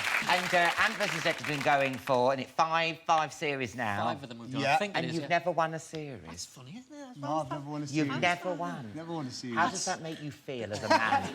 I wasn't really too bothered till he brought it up now, and then you will keep looking. Yeah, it always kind of balls it up right at the end. Yeah. I don't know why. I just don't think I've got that kind of... Yeah. That nerve. No, this is my year. This is his year, I'm yeah. gonna change Yeah. it. This is his I'm gonna year. turn it round. What sort of stuff do you get competitive about? Everything. Everything. We Golf? Get golf. Women? Yeah. Golf. Not really women. Penis size? You never do know. You never know. One of our biggest arguments was over Who Wants to Be a Millionaire, the board game. It was my game, and I graciously took her around to his house for an evening in. Yeah. And we had a little game of Who Wants to Be a Millionaire. Yes. And it was a thriller question, and I was like, oh, I know the answer is either Agatha Christie or Ruth Rendell. Yeah. I went, And I made the mistake of saying this out loud. I said, you know what? I'll have a 50-50. So I took away the other two answers and left Agatha Christie or Ruth Rendell. Which you wouldn't do, would you? No, not to a friend. There you go. What kind of arsehole does that? Exactly. And that's what I said. I went, well, you arsehole. Yeah. He said, what? I said, well, Tarrant wouldn't have done that. No. He wouldn't, would he? Yes, No, he would've. wouldn't, watched it because every he says, time. is that your right answer? Then has the check and starts going, do you want it? Do you want it? Okay, that's what I'd snap. Yeah. Yeah, give me that check. Needless to say, packed up my game and I went home. Good for you. Seriously, Tarrant would never do that.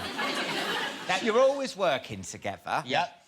But I hear Ant and his wife have been living with you recently. That's right, yeah. Yes. You're having a bit of work done, weren't you? I had the What, builders on the in. house? On the house. Oh, thank God. Great.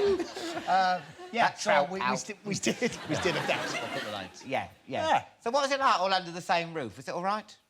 Yeah. It was hell. Yeah. So what's Dec's house like? Is it a proper, like, bachelor pad? It is very bachelor pad. Yeah, because it's him. It's very big. It's got a swimming pool and stuff. It's quite fancy. Yeah, It's why very don't nice. I get invited to pool parties? You can come whenever you want. Oh, no, it's not working at the minute. It's broken down. Well, why don't you fix it? You had a few pool parties, didn't you? After the NTAs one year, we all kind of ended up back at yours in the pool, and then he's got a little steam room, right, which is good. Me, Dec, Holly Willoughby in the steam room, celebrating our NTA success. Oh, and what was Keith Lemon doing? Like masturbating in the corner? And we got locked. We got the door handle came off. We got locked in there for a good. No way! Yeah. Yeah. Yeah.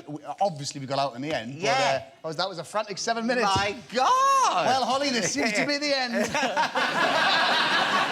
She didn't notice my screwdriver. We've got about 3 minutes left of life. How are we going to fill it? Dirty bastard. When I fix it, when I fix the pool, I just need to get my puncture kit and blow it back up again. And when it's fixed, I'm there. We've got to take a break there, lads. Join us again in a couple of minutes when I'll be chatting some more with Ant and Dec, and the vaccines will be performing live. See you in part 4. Well, welcome back to part 4. The vaccines will be performing in a bit, but look who's still here. It's only blooming Ant and Dec. Now, next year, you'll be celebrating 25 years of working together. Is it 25 years? 25? Can you believe it? 25 years. I know. Thanks. No. What are you going to do to mark that anniversary? We'll have to do something. We should have a do. Shall we have a bash? Shall we do? Let's have a bash. Shall we have a silver do? Yeah. Yeah, We pool should. party. A pool party? Yeah, you are, yeah. We can invite Holly again. Yeah!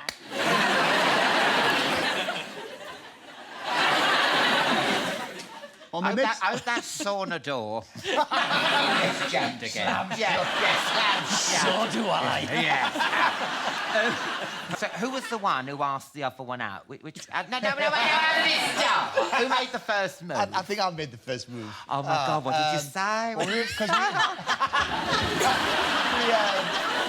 were doing Better Grow Up together, but then we weren't really doing any scenes together, so we weren't, you know, proper friends. And then we started shooting scenes together, and we decided that we got on well, and we both liked, you know, the same thing, like girls and movies, Newcastle United. So I remember sending Dec a Christmas card, a Flintstones Christmas card, saying, have a yabba dabba do Christmas. Smooth.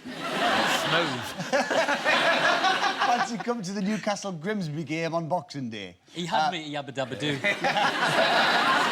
So, yeah, that's how it kind of started, really. Yeah. Oh, that was nice. Yeah. Did you have go to Greg's? Is that what I heard? Yeah, Greg's. Yeah. Yeah. We would have went to Greg's We went first. to Greg's on, we met at Gray's Monument Yeah. in the centre of town. Then we'd go to Greg's on Blackett Street. Yeah. And then we'd walk up to Newcastle and stand in the Gallagher end. Oh, how nice. Isn't it? What a first date. Yeah, I know. Eyes met over a steak bake. Don't get better than that. 25 years together, it's quite an achievement, and I thought we should celebrate it by renewing your vows to each other. What do you think? Is that a good idea? Now, seriously, it's all perfectly legal. Right. I did an open university course. I am qualified to do weddings and civil ceremonies. Right, OK, so I want to do it. And I think it is perfectly fitting, so there you go. Flowers each. We're going to renew them live on Chatty Man. Right, there you go. Remember, I'm Pope Alan I, OK? Yeah. So I'll just pop this on here. Oh. Yeah, I don't really... It's like Casper the Friendly Ghost. Here we go. Right, I'm ready. Thank you.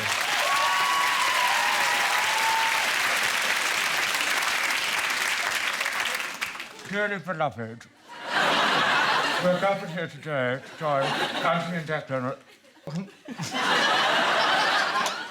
An important... I've got the same teeth. Why am I even putting them in? I think it seems my own set. Dearly beloved, we are gathered here today to join Anthony and Dec at an important moment in their television careers as they renew their vows they made all those years ago in the holy parish of Biker Grove. If any person can show just cause why Ant and Dec may not be joined together, let them speak now or forever hold their peace. Nothing. No, not even your wife. No. Who's backstage. Yeah, what's going on? What's up, the pet? Yeah. This is what she's wanted for years. Before we begin this solemn ceremony, will everyone please be upstanding for our first song?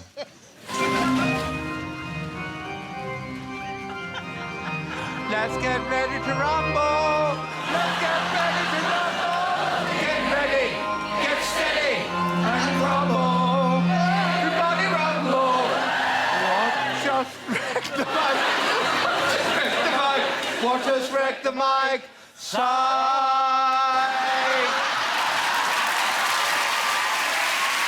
Would everyone please be seated, and may I ask the ring bearer to step forward, please? Oh, look at this.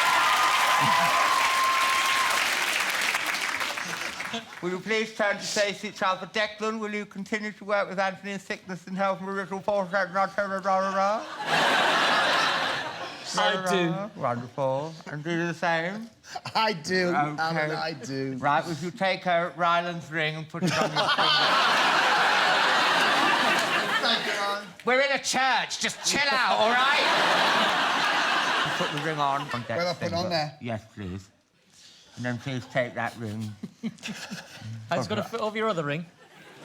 I don't know how Janet Street Porter carries on like this, honestly. I'm worn out talking like this. The powers destiny, I now pronounce you Ant and Dec. You don't have to do it. I don't. Congratulations!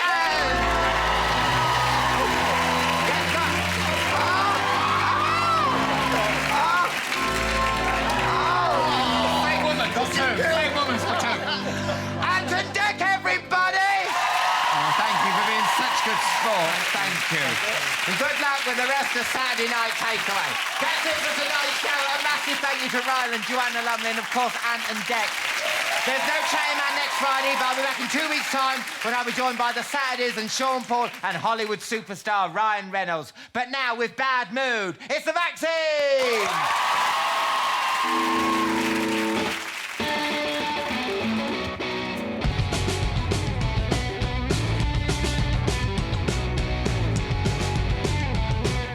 Better to be ready if you rattle my cage.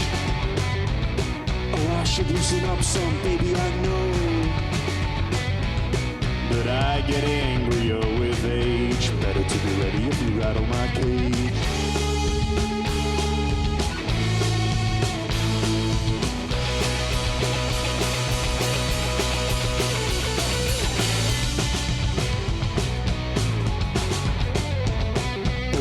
Disappointed in me. Oh, I'm not as thoughtful as you thought I'd be. Yeah, I know I'm always giving you the third degree, but you look disappointed in me. Now I'm in a bad, bad mood. A bad, bad mood. Yeah, I'm in a bad, bad mood. A bad, bad mood.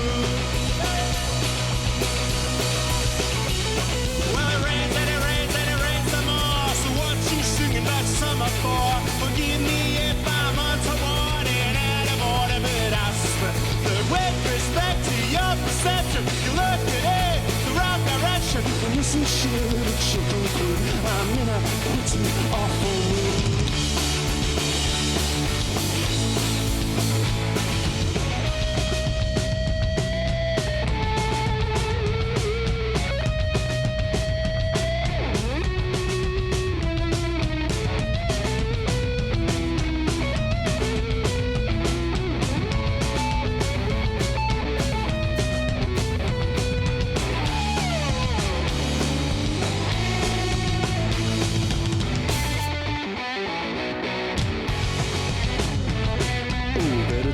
If you rattle my cage, and I know I'm always putting it on you, but I get angrier with age. Better to be ready if you rattle my cage. Now I'm in a bad, bad mood, a bad, bad mood. Yeah, I'm in a bad, bad mood, a bad, bad mood. I'm in a bad, bad mood. A bad, bad.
Getting a woo woo woo, I love it. Oh, thank you. Oh, what a week it's been. Mrs. Thatcher died. Now Now, say what you like about Margaret Thatcher. No, really, you can say what you like. She's dead. No, you are. People say she's gone to a better place. I doubt it. She was living in the bloody Ritz. Everyone's been talking about her incredible legacy. Apparently, she's even donated her testicles to medical research.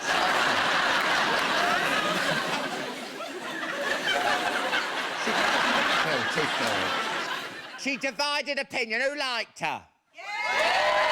Who didn't like her? Oh, my God. Honestly, she divided... On her doctor's notes, her blood type was Marmite. Seriously. I like that joke. Piss off. Yeah, thank you. Yeah, what about North Korea? Can we talk about that?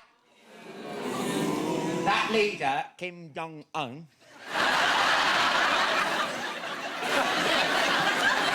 The last time I made that noise was when a store detective attacked me. Like... Threatened to start a nuclear war on Wednesday. Experts said the threats are a sign of his mental instability. Experts? I could have told you that from his hair. Do you see it? Yeah. North Korea released pictures of Kim Jong-un joining in. That's not the funny bit. Give me a break. Photos of Kim Jong-un joining in with target practice. And I'm not sure what he was trying to target, but judging by those chins, I'm guessing some chicken dippers with a fork.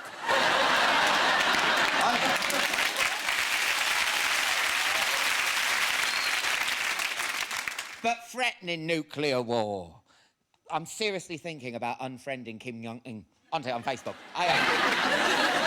I mean, being associated with the Armageddon is not a good look when you're up for a BAFTA, is it?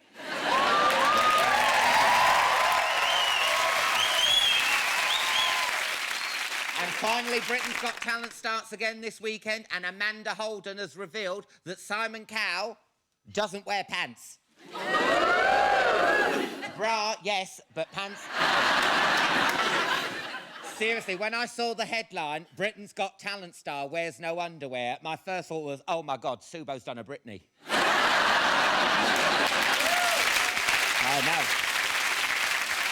What a lineup we have for you tonight. Don't go anywhere because I'll be talking benders, booze and bouncing back with footy legend Paul Gascoigne later. Yes. I'll be copping a Friel of the hottest thing to come out of Rochdale since Julie Goodyear. Yes, Anna Friel's in the house. And there'll be music from the brilliant Fallout Boy.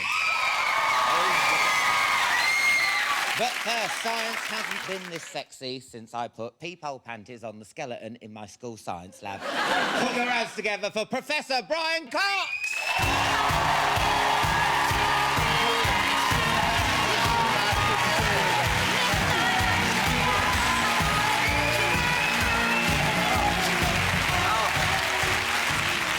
What would you like to drink? Oh, what have you got? What have We've you got? got woo-woo cocktail. Woo-woo cocktail? Yeah. Isn't that something to do with astrology? What? Everybody believes... Woo-woo what? Woo-woo. That's what people call pursuits that have no scientific basis, such as astrology. Are you saying astrology is not real? Yes. Typical Capricorn. Here, how twatty did you all get when you found that Higgs boson thing? I bet you had a right old knees up with this Higgs boson. We've been looking for that thing for 50 years. Yeah. And we had to build the most complex machine ever built to find it. Peter Higgs came up with it, a Scottish physicist came up with the theory in 1963. Machines have been built since then. There's one in Hamburg, there's one in Chicago, another one in Geneva, billions of dollars spent. And this year, it was confirmed that it exists, it's real. So did you have a party with this Higgs boson? Because I don't even know what it is. There was a... Because when you talk about science, all I hear is la, la, la. My head's going to explode. It's a tremendous story. The idea is that less than a billionth of a second after the universe began, that's 13.8 billion years ago, as the universe was expanding and cooling, something condensed out into empty space, just like ice forming on a window pane on a cold day. And that thing is here now, in every cubic metre of space, inside your head, inside the table, everywhere, right Inside out the to woo-woo? inside the woo-woo, right out to the edge of the observable universe. It's there. It's called the Higgs field. You are getting mass. Your subatomic particles I'm getting are solid. mass? They have Excuse- they have You shouldn't be looking. I'm sorry. You are solid because your subatomic particles are interacting with that Higgs field. It's like a cosmic treacle permeating space. The most bizarre sounding theory you can possibly imagine. Yeah. But it turns out that that's correct. That's how nature works. If it wasn't for that, we wouldn't exist. There would be no substance in the universe. And where does it rank in some of the greatest scientific discoveries ever? Is it the one? Is it... Yeah. It is one of the great discoveries. It's absolutely fundamental. It's a new kind of physics, in a sense. And I think nothing like it has been discovered for a century, at least. It's one of the great discoveries. Is it up there with Healy's? You know the answer to that question. In your new series at Science Britannica, you're looking at the history of British science. Yeah. And actually, us Brits are quite good at the science thing, aren't we? I was surprised. We practically invented it. Yeah. You go all the way back to the 1680s, Isaac Newton, the first theory that talks about a universe rather than just the Earth, this theory of gravity. The electric motor invented just down the road from here on Albemarle Street by Michael Faraday. Throughout the 19th century, actually, great discoveries. So, yeah, we've led the world. And you met the people who invented the atomic bomb. Yeah, the remarkable stories. What did you say to them? It's this wonderful woman called Eileen A Doxford. woman? A woman invented the atomic... Well, I knew it'd be a woman, didn't you? Only a woman could kick off that much to make an atomic bomb. Give me chocolate, I'm due on. A story at the start of the war. Yeah. And there was a secret, a proper, like, almost Bond villain, secret establishment. Yeah. And even the people working there didn't know what they were working on. So they were told to do little bits. And what they were doing was actually purifying uranium, which is something that you need to do to build a bomb. And then when they'd done a lot of the stuff, they handed it over to the Americans, who eventually perfected it in the Manhattan Project. But a lot of it started in Britain in the early part of the war. But how does she feel about it now that this invention's killed loads of people? She's like, oh, awkward. I mean, I asked her that... You would be, wouldn't you? Like, oh... But she said, genuinely at the time, you're at war with Germany, there are bombs raining down. They were told, it's probably true, that Hitler would have got the bomb had the war gone on for much longer. And so they just didn't... They felt they were defending the country. And whatever you think of it, then it's a good job that we got it first. Now, listen, this stuff in Korea that's going on, I mean, how worried should we be? Could a missile hit us from Korea? Do you know all about this? They've got them, they've tested them. Yeah. So we should be worried, undoubtedly. Yeah. But they've not got missiles that can reach as far as us. Nuclear bombs are hard to build, fortunately. Yeah. I mean, it took me ages to build mine. Oh, my God. Security, security. We've got a clip here of you in action. This is Brian demonstrating how they discovered iodine in Science Britannica. Now, nitrogen atoms want to interact. They want to bond together into the very stable nitrogen molecule. But the iodines keep them just far enough apart that they can't interact. All you have to do to change that and make them interact very quickly indeed is to give them a little tickle. And it really is a very little tickle. Look at that. And that purple vapour there is iodine. How does that happen? It's a molecule that's right on the edge of reacting to turn into something else. And they just balanced. And if you nudge them a little bit together, then they react really quickly and you make iodine. And that was an experiment that was done by a man called Humphrey Davy back in the 1800s to make people excited about chemistry. And it's really easy to make. It's funny, actually, because... Don't say that. No, A&E is going to be full of people like this. I just tickled iodine. Everything, eyes blown off. No, we were really careful on the show about them because you can actually make it quite easily, and it's like a contact explosive, and so we didn't give the recipe out If you want the recipe, it's on our website. Yeah. It's at chattyman.com and tickle yourself to death.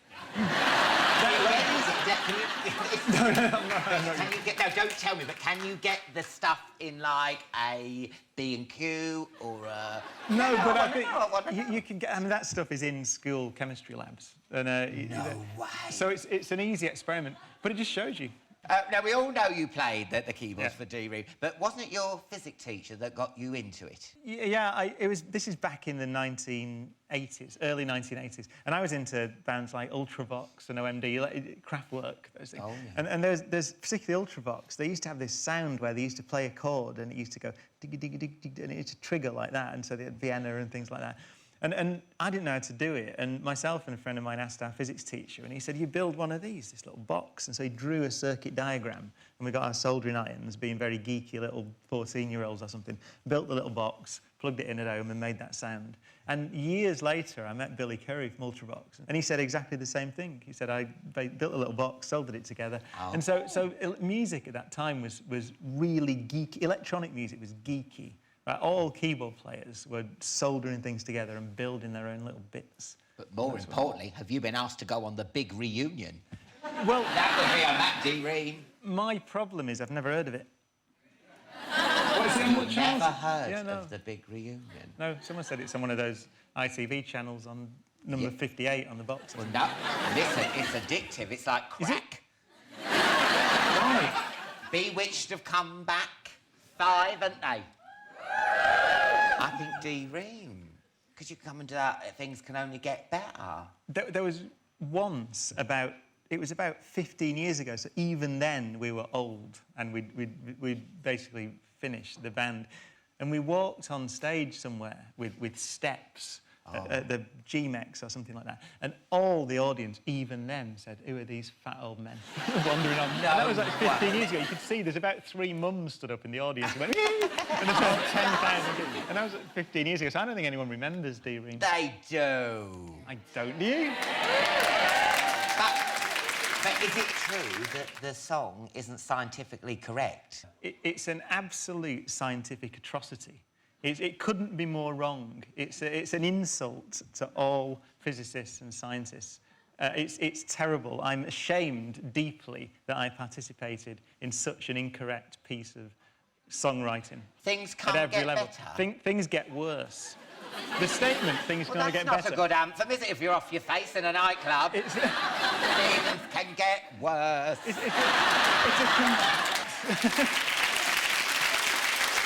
It's a complete misunderstanding of thermodynamics. Things get progressively worse, which is according to the second law of thermodynamics.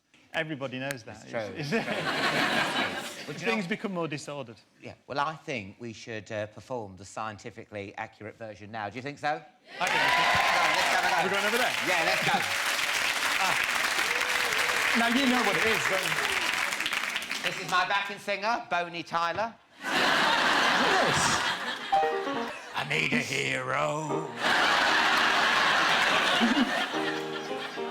Come on, raise your hands in the air, wave like you just don't care. Oh, here. It's bringing me all... Oh, Things can only get worse statistically in any closed system. Can only get worse statistically in any closed system. Now I've found classical thermodynamics. Things can only get worse. That was amazing. Hey, put a bit of jazz on there. Star. Rumba. I've ever one of these organs. Go.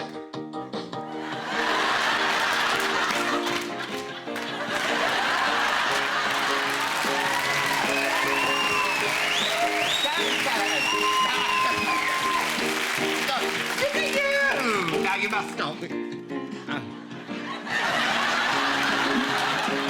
Stop, turn it off. I don't know. Turn it off. Turn it off. Let it off. Oh, that's wonderful. Good luck with the next thing. When does it start? When's the next series? I have absolutely no idea. You've no idea. It's on the telly, though. It's on the telly at some point. I know. And can I say thank you, Boney Tyler. Good luck with Eurovision. Thanks. What about the song you're singing? Bollocks. After the break, Anna Friel, Paul Gascoigne and Paul Outboy will be here. See you in part 2.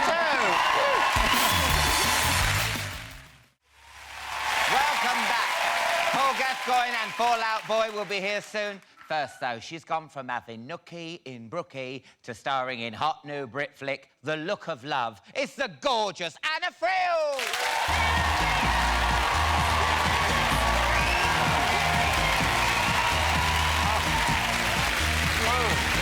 You're right.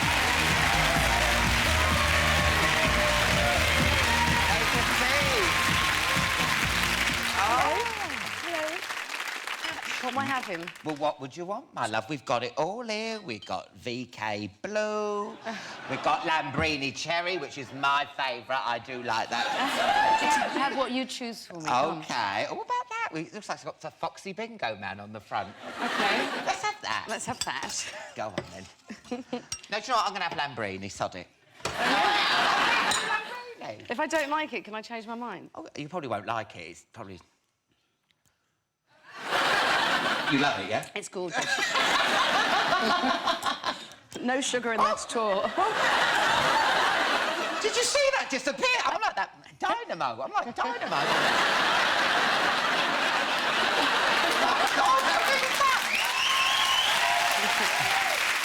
Right. I saw your new film, The Look of Love, last night. Yes. I loved it. Did you? Oh, my God. Lots of breasts, not too many breasts for you. If you're a pervert, you'll really love it. No, seriously, you're never 2 minutes away from a pair of jugs. No, you're not. But I love it because it was all like 60s, weren't it? And like the people taking their clothes off. And it's a bit like a horny heartbeat. Wait, no. It starts off in the 1950s and it's about, for those of you that don't know, there's a bar called Raymond's Review Bar that was the first strip bar in England in 1958. And Paul Raymond opened this bar where women would swim in tiny pools with dolphins that would pull off people's knickers. Oh, and yeah, yeah. You'd have... Proper filth, proper filth. I don't do those bits, though. No, no. I do pose naked on a tiger. Yeah, yeah. Just on that bit. I know that. What was that like, sitting astride that tiger? Well, it was a real tiger, and Jean Raymond decided to pose naked for this men's only magazine. It was revenge on her husband, wasn't it? Well, it kind of wasn't revenge. I think it was saying I'm 40 and I've still got it. And he devised this shoot in which he had to pose naked on a stuffed tiger. But they actually spray a tiger with a material that stops it from molting, and I found out that I was quite allergic to it. So they had to shampoo and wash and hair blow the the tiger before I could mount it. Oh, my God. Yes. But you didn't get any reaction No, because they washed there. They washed it. I did one time have a dreadful reaction in a copper bath when I realised I was totally allergic to that as well, and I came up in huge hives and we had to stop filming for about 4 or 5 hours. No. Yes. You should Very go on attractive. embarrassing bodies. I know. You should, shouldn't you? Well, I got this from a tiger. Yeah. Yes. This welts from the copper bath and this one from the tiger. And this one, well, my goodness. It starts in the 50s. It's all based around Soho. But the Chatty Man office is right near Soho, where you filmed it. So did you see us filming? No, but I was worried about me coming out of, like, an adult cinema in a pack-a-mac, you know, Now, we've got to measure. Steve Coogan plays Paul Raymond, and it is a who's who, isn't it, of a comedy. You've got David Walliams, you've got Miles Jupp, you've got Which Chris is scary. Anderson. It's really scary to improvise with comedians because you're such good writers. And with David and with Steve, you'd improvise a lot and have to make things up. And they were just genius at it. But how did they get it so... Because, you know, just the way it was done, there was no one about, did you have to film Well, we really had to early wait or for lots of the cars because there was so much traffic. Yeah. And then they closed the streets down and the set decorator came on and changed all the windows exactly as it would have been in the 60s. But do you see that man in the background? Look, jeans and trainers. I mean, where's the costume person? No, Probably in there having a wank. No, but you... I mean, look, that is a big old blooper. Do you know what I mean? He's holding an iPad. He's holding an iPad. Come from the future to piss you off. It's an on-set one. That's like one of the crew guys or something. Oh, really? Oh, OK. Yeah. We've got a little clip here. This is Paul trying to talk Jean into spicing things up in the bedroom. You can have a boy if you want. Big, strong boy. Would you be there? Yes, of course. And would you make love to him too? No, of course not. And where would this be happening? Right here, in our bedroom. What would you be doing? I'd be over there in the chair, tied up. How'd it all get started? And the doorbell would ring. Would you answer it? Of course can't. I'm fucking tied up, aren't I? I'm Houdini.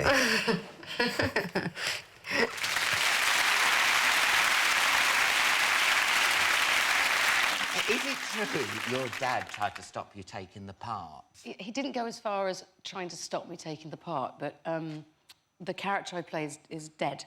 And so the only reference and research pictures I had were 3 photographs, one when she was 21, and another when she was in her mid-30s, and another when she came back and was blonde and 40. And I said, oh, I'll send you the pictures of what I'm going to look like, Dad. But I didn't realise that the porn shoot that she does was an attachment to the email. Oh, no. And at my dad's Belfast, he's like, look, Anna, I know you've taken your clothes off and you're very open and stuff. He said, but I think you're going a wee bit too far on this. He's like, my God, you can see everything.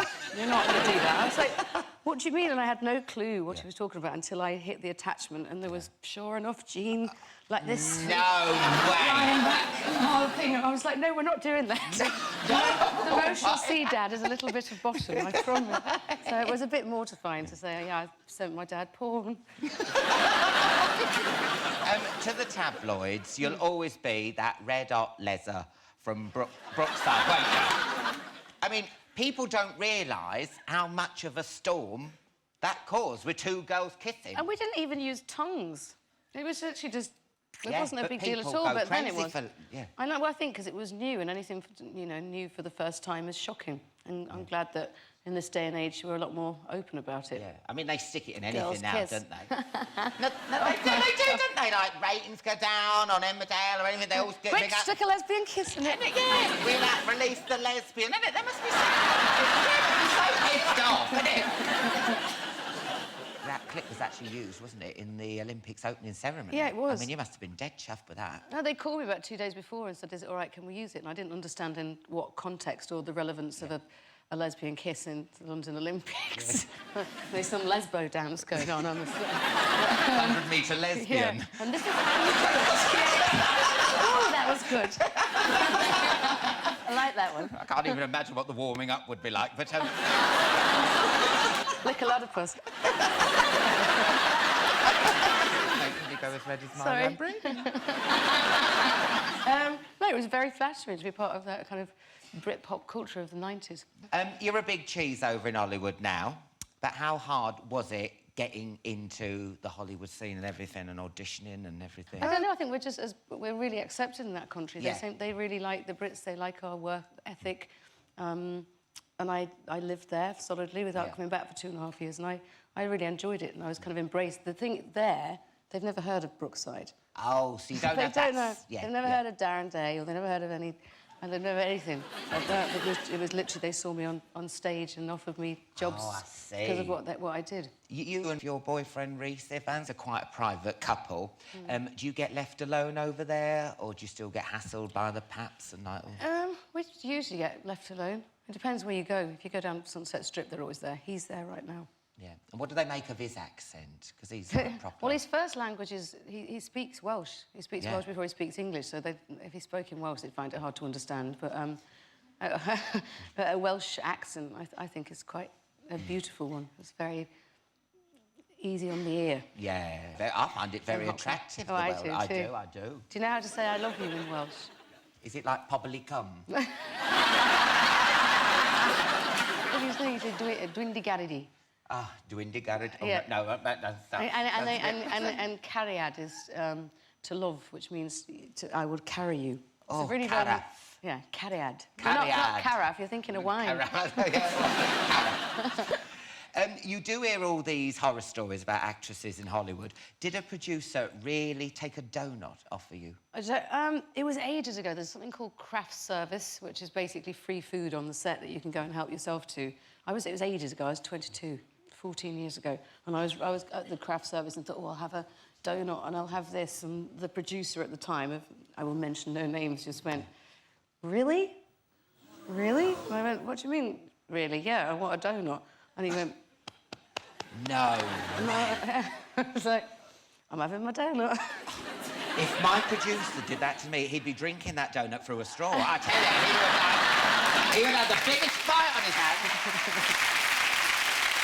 Oh, Anna, it's been so lovely having you on. Lovely. Thank you very much. And The Look of Love, when's it out? On the 26th of April. Oh, well, it's absolutely brilliant. You've got to go and see it. Anna Friel, everyone! After the break, Paul Gascoigne and Fall Out Boy will be here. I'll see you in part 3.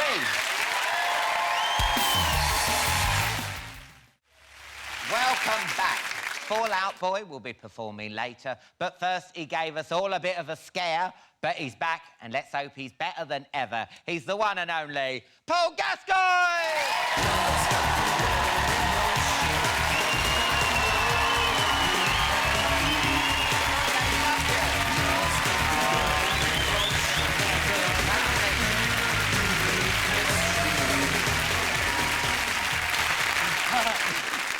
Right, let me get you a drink. We have got Mountain Dew energy drink. We have got Ting, Iron Brew. What do you fancy? Yop. No, I like it. I like a yop. I like a yop. Good yop. Yeah, go on, I'll have a yop. Now, Cheers, let me get you a glass. I'm going to have a bit of yop. Don't drink it all yourself, love. All right. See, the press won't take a photo of that, will they? No. Gaza in yop scandal. Here, now, there's been a lot... Cheers, guys. Yeah, cheers.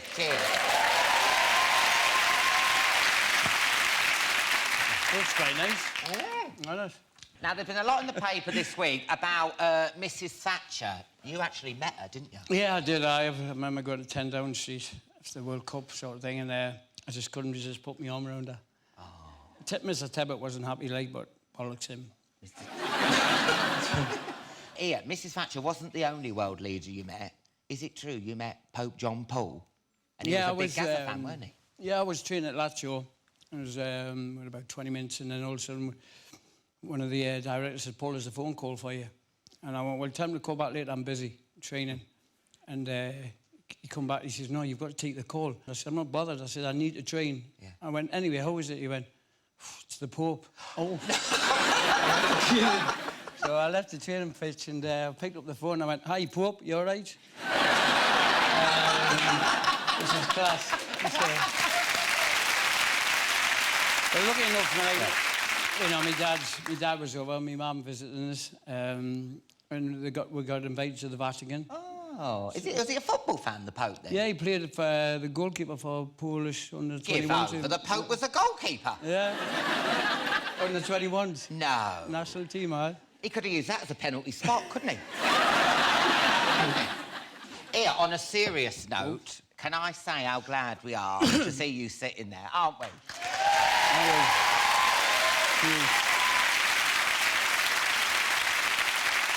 Yeah, it was a tough one. Now, you must be sick of people asking, but how are you? And Yeah, how you've been doing since you got out of rehab? Yeah, really well. I mean, you know, obviously it's not the first time I've been in treatment. This time I was a bit different because they said, you got a drink problem. And I said, yeah, I've only got one mouth.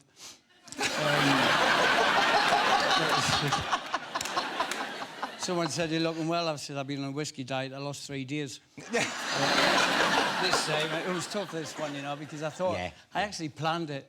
I thought, right, in a few weeks' time, I'm going to have a drink, go and detox for a week, and then enjoy the sun. Well, it totally all backfired. You know, they couldn't detox us after a couple of days. And then before I knew it, I was in hospital. I can't remember anything really in the hospital. All I can remember is after they actually give us like 5 times more than anybody else to try and stop the shaking. You're joking. And then I heard the surgeon on the phone to the treatment centre, and he said, I don't think this guy's going to make it. I come up a little bit, and both arms were tubed up. My oxygen tank down my nose had 40 wires on us, and they were injecting me heart and lungs. And as I come up, I said, please, I don't want to die. I've got to water the plants. And I was more interested in watering the plants. They were called passion plants, and when I got home, they died.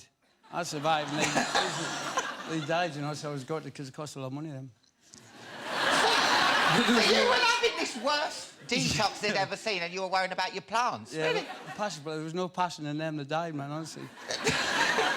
Yeah, I mean, it was a tough one. It scared us, you know. Yeah. I've been scared before, but this one was quite scary. Oh. And then I woke up, I think I woke up back in the treatment centre about 16 days later. Yeah. So I was quite fortunate. And you really thought you were gonna die? Oh, yeah. It was one point, definitely, when I heard him say that, and I knew I was struggling. I mean, I was handcuffed to the beds and everything. It's not the first time I've been handcuffed, but...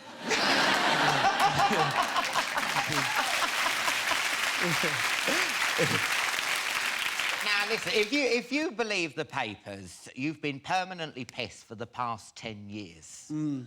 Is it anywhere near as bad as that? I was 11. You know, I worked out over the 11 years. I mean, I've done 3 years sober, 1 year, and then 3 years, and then 2 years, 2 years, and 19, 20 months. You know, so I just have these, like, 4-week binge, 3 weeks, say 5 weeks in between them years. So I've probably drank about 14 months over the last 11 years. And the press, right, like, I've been drinking so much, and, you know, and it's not the case that, you know, this feel I've been drinking all throughout the year, and it's not that. You know, I just have this urge that I fancy a drink, and sometimes I just have the urge I cannot stop. Yeah. You know, we always say once too many, 50's not enough. But what starts it off? What makes you want to have a drink? There's nothing. I don't really blame anybody. For me, I just fancied a pint. You know, I always sometimes think I'll be all right with one, and then I get too excited. It's all right becoming drunk, but once I'm drunk, I'm a nightmare. You know, and then I always remember in the treatment centre, it was so funny because sitting there and the guy went, Paul, you know, seriously, have you ever had a blackout? And I said, I don't know, I can't remember. So I got kicked out of that class. Is this what happens actually when you do go to rehab? You have to have these certain classes and everything? Yeah, like I said, you know, go to meetings, work the steps, a 12-step programme, and have a sponsor, and I did all that. But I still managed to get a drink down my neck. You know, but I do quite a lot, you know, with regards, like, if I see someone struggling in the streets, I'll go and buy him a pack of cigarettes, or I'll buy him a drink, because I know what it's like to detox. It's really horrific, you know? Yeah. They say you can't really die with a withdrawal of heroin or coke, but you can with drink, and which I was close to, you know. I was one of the fortunate ones, and the support I got from really the nation was fantastic, you know. I mean, what started the last time you started drinking? Because we all saw the pictures, didn't we, in the paper, and we were like... Yeah, I just think I got fed up with doing the same thing every day, and it was me that put myself down. I just thought, I didn't fancy, like, waking up the day. It wasn't like I didn't want to die or nothing. I just thought, well, I'll go to the gym and I'll do this and do that. And then I stopped going to meetings, and then I just thought, you know, I'm just going to have a drink. So I just thought I wanted a fresh start, Alan. Yeah. You know, I wasn't getting anywhere myself. You know, I didn't feel happy within myself. Didn't love myself. I do now. But, and I just thought... And I bought the drink and I put it in the fridge, and I thought, I'll not touch that for 3 weeks. So I tried to get everything in place before I went for it, and I sort of did. No, but that picture, weren't you on the way to rehab when you were having that pint at the airport? Yeah. I mean, you're going to rehab, not Cavos. I mean, what the hell was you thinking? Well, I knew I was going to stop in about 24 hours, so I thought I'd try and get as much down as possible, you know? Now, I read you were getting through 10 or 15 beers and a couple of bottles of gin a day. That was with me cornflakes. No, was it really that much? I had a glass of wine in town, and I thought, oof, I'm in trouble, I better go home. I went home and I woke up with 2 litres of gin and me 6 bottles of wine and about 8 cans. Oh. And I thought, oh, I'm in the shit now. Is it true that off-licence stopped serving you? No. Okay. You can get it from anywhere. An alcoholic can get drink from anywhere. Really? Yeah, even in this show.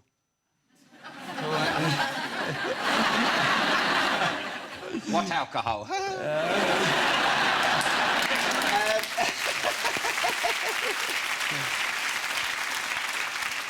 And do you know what I think it is as well? Because my dad's was a football manager, and he's in Newcastle now. He's just won another award. Has he? For being top scout, yeah. Oh, we don't talk. No, we do. I didn't want to pick it up. I only with him not long ago. Oh, the thing is, I've seen so many footballers, and they get paid all this amazing weekly wage, and then when it stops, you don't know what to do with yourself. Do you reckon that's a part of it? This kind of you're bored. You don't have that adrenaline rush you do every Saturday afternoon. You miss that on Saturday. I think more players miss the day-to-day stuff, you know, going in a big crack on. I mean, the last 9 years, it's been up and down, but, you know, I like to think it's been fun as well. Like, I've really enjoyed myself. I do miss a pint, Alan, don't get me wrong, you know. And when I say I never say never, because who knows, I might drink in the future. I don't want to. I don't plan to. No. You know, I just got to just make sure I'm ahead of the ball. Yeah. And just doing the right things, you know. I mean, looking back and everything, you know, when you were at the peak, you were amazing, you were brilliant, but you had personality, you were quick-witted and everything like that. Now, when you look at some of the careers some of your fellow teammates have gone on to, do you sometimes kick yourself and go, oh, I could have been a pundit, I could be the face of crisps, like Gary Lineker? Yeah. You could be pushing that trolley like Alan Hansen does through that Morrison's field. Yeah. It's true, though. Do you sometimes kick yourself and go, oh, I could have been this? Well, not so much a comedy, because, you know, I know what it's like to be a player. And when you're getting stick for not playing well, so you see some of the commentators give the players stick, you know, it must be hard because their family's watching, the kids might be watching, and they're getting hammered, the players, but it's their fault for playing shit. Yeah. I was fortunate not to ever do that. No.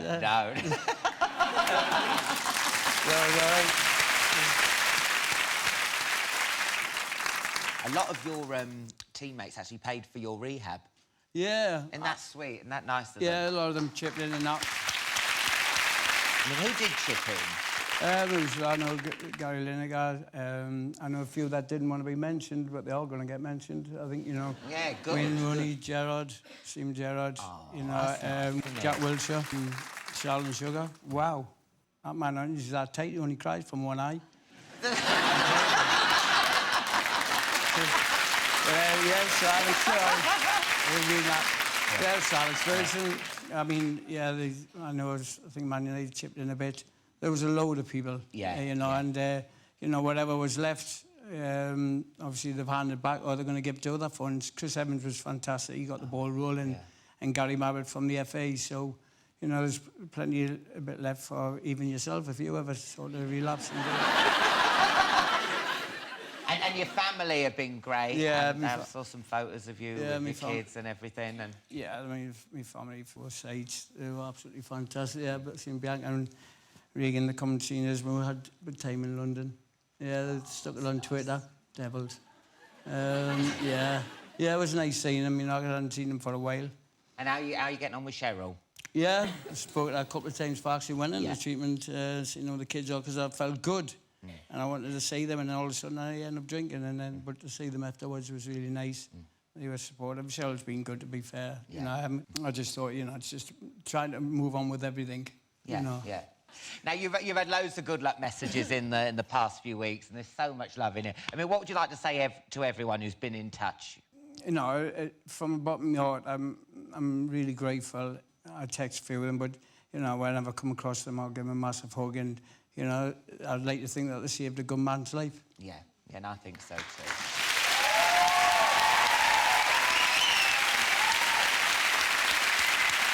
We've got to take a break there, Paul. Join us again in a couple of minutes when I'll be chatting some more with Gaza, and Fall Out Boy will be performing. I'll see you in part 4.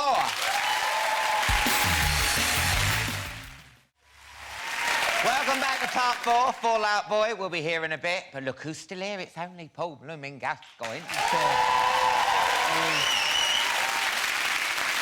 Before the break, we start talking about the future. Is there any truth in the rumours that you're going to go back to coaching? You know, there was talk of me going to coach. Obviously, because when I played football, sometimes if I didn't know what I was doing with the ball, how was a young kid going to know? So I like to demonstrate, you know, some of my stuff I did. So once I get that, and then I'll be looking, you know, I've been offers from many clubs. You know, I love working with kids as well. There's nothing better, you know. Do you still get the buzz even when you're not playing? Yeah, you know, I miss it badly. I think that's one of the reasons I started drinking all years ago. But no, it's just, yeah, I mean, the buzz watching is fantastic. But, you know, I went back to Tottenham there, and it's been 20 years, and, you know, the fans singing my name. It was a great sort of boost, you know. But there's a lot of times where I'm watching it, Alan, and I think, God, I could still be playing now. You know, I obviously think that when I see somebody playing, I think, oh, shit, him. You bitch! To go to the game, it's good. I enjoy it, but I get frustrated still, even at my age, 32. Now, even when you were brilliant, even when you were pissed. Yeah. Didn't you? No, he was. Have you heard this? He woke up, didn't you? After being on a bender, and you'd won the Man of the Match award. Yeah, I was. Serious? I were playing at home with Everton, and it was a Friday night. We were playing Sunderland, and I got a call that says Gavin McCann's going to get the better of the match. And I was with Jimmy. I said, "Fuck, I can't sleep." And I said, "Go and get me 4 bottles of wine." So he got us 4 bottles of wine, and I took 3.5 bottles that night and 11 sleeping tablets. I woke up at 6 o'clock. I finished off the rest of the wine. I had a few more sleeping tablets. I woke up at 9 o'clock with the shakes. So I had a treble brandy, a cigarette, and another sleeping tablet. Went to the game, and it was like 20 minutes before the kick-off. I'm still shaking. I went, oh, shit.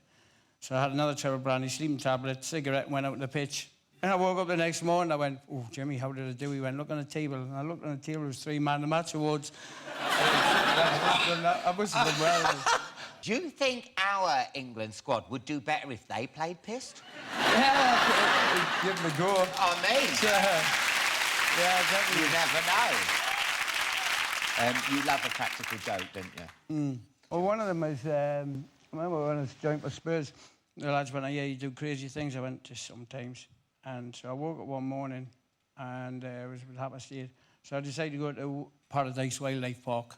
Knocked on the owner's door and I said, I need to borrow you an ostrich. What do you want, Gaz? I went, an ostrich, please. I need to take the training ground. So he gives us an ostrich. And honestly, I'm sitting back, I'm driving along and this ostrich is in the back of my car with its neck giving it that. And I'm driving through London and I stopped and I put my number 8 shirt, Spurs shirt, on the ostrich. I waited till the lads were warming up and I just shouted to Chatty Man, yeah, I've got a new player for you. I threw the ostrich on the pitch. And, this ostrich is running all over the place. What was quite funny, that the lads finished training at 1 o'clock. Now, you ever tried catching an ostrich? I finished training about 5 o'clock in the afternoon by the time I caught this ostrich. It got me fit. Now, everyone's saying you're going to be on I'm a Celebrity this year. Have they officially asked you to go in the jungle yet? Well, I've had a few interviews the last couple of years. I'd love the challenge. Could you eat a whole anus? No, I'm asking. It's true, isn't it? That's what they eat.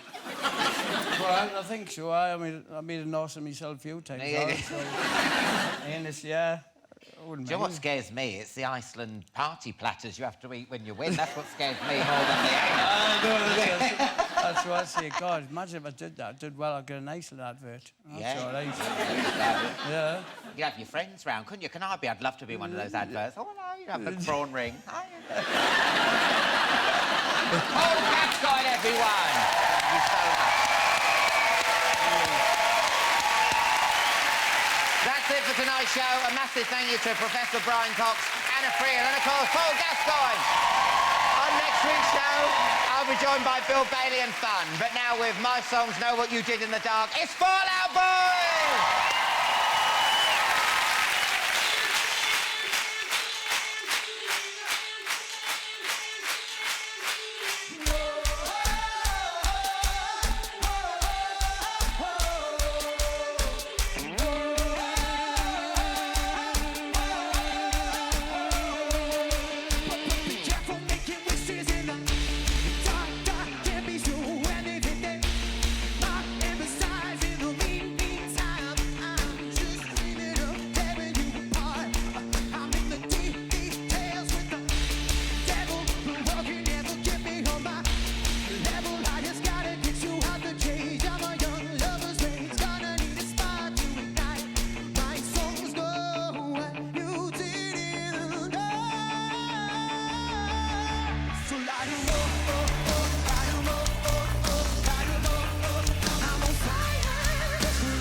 my songs go.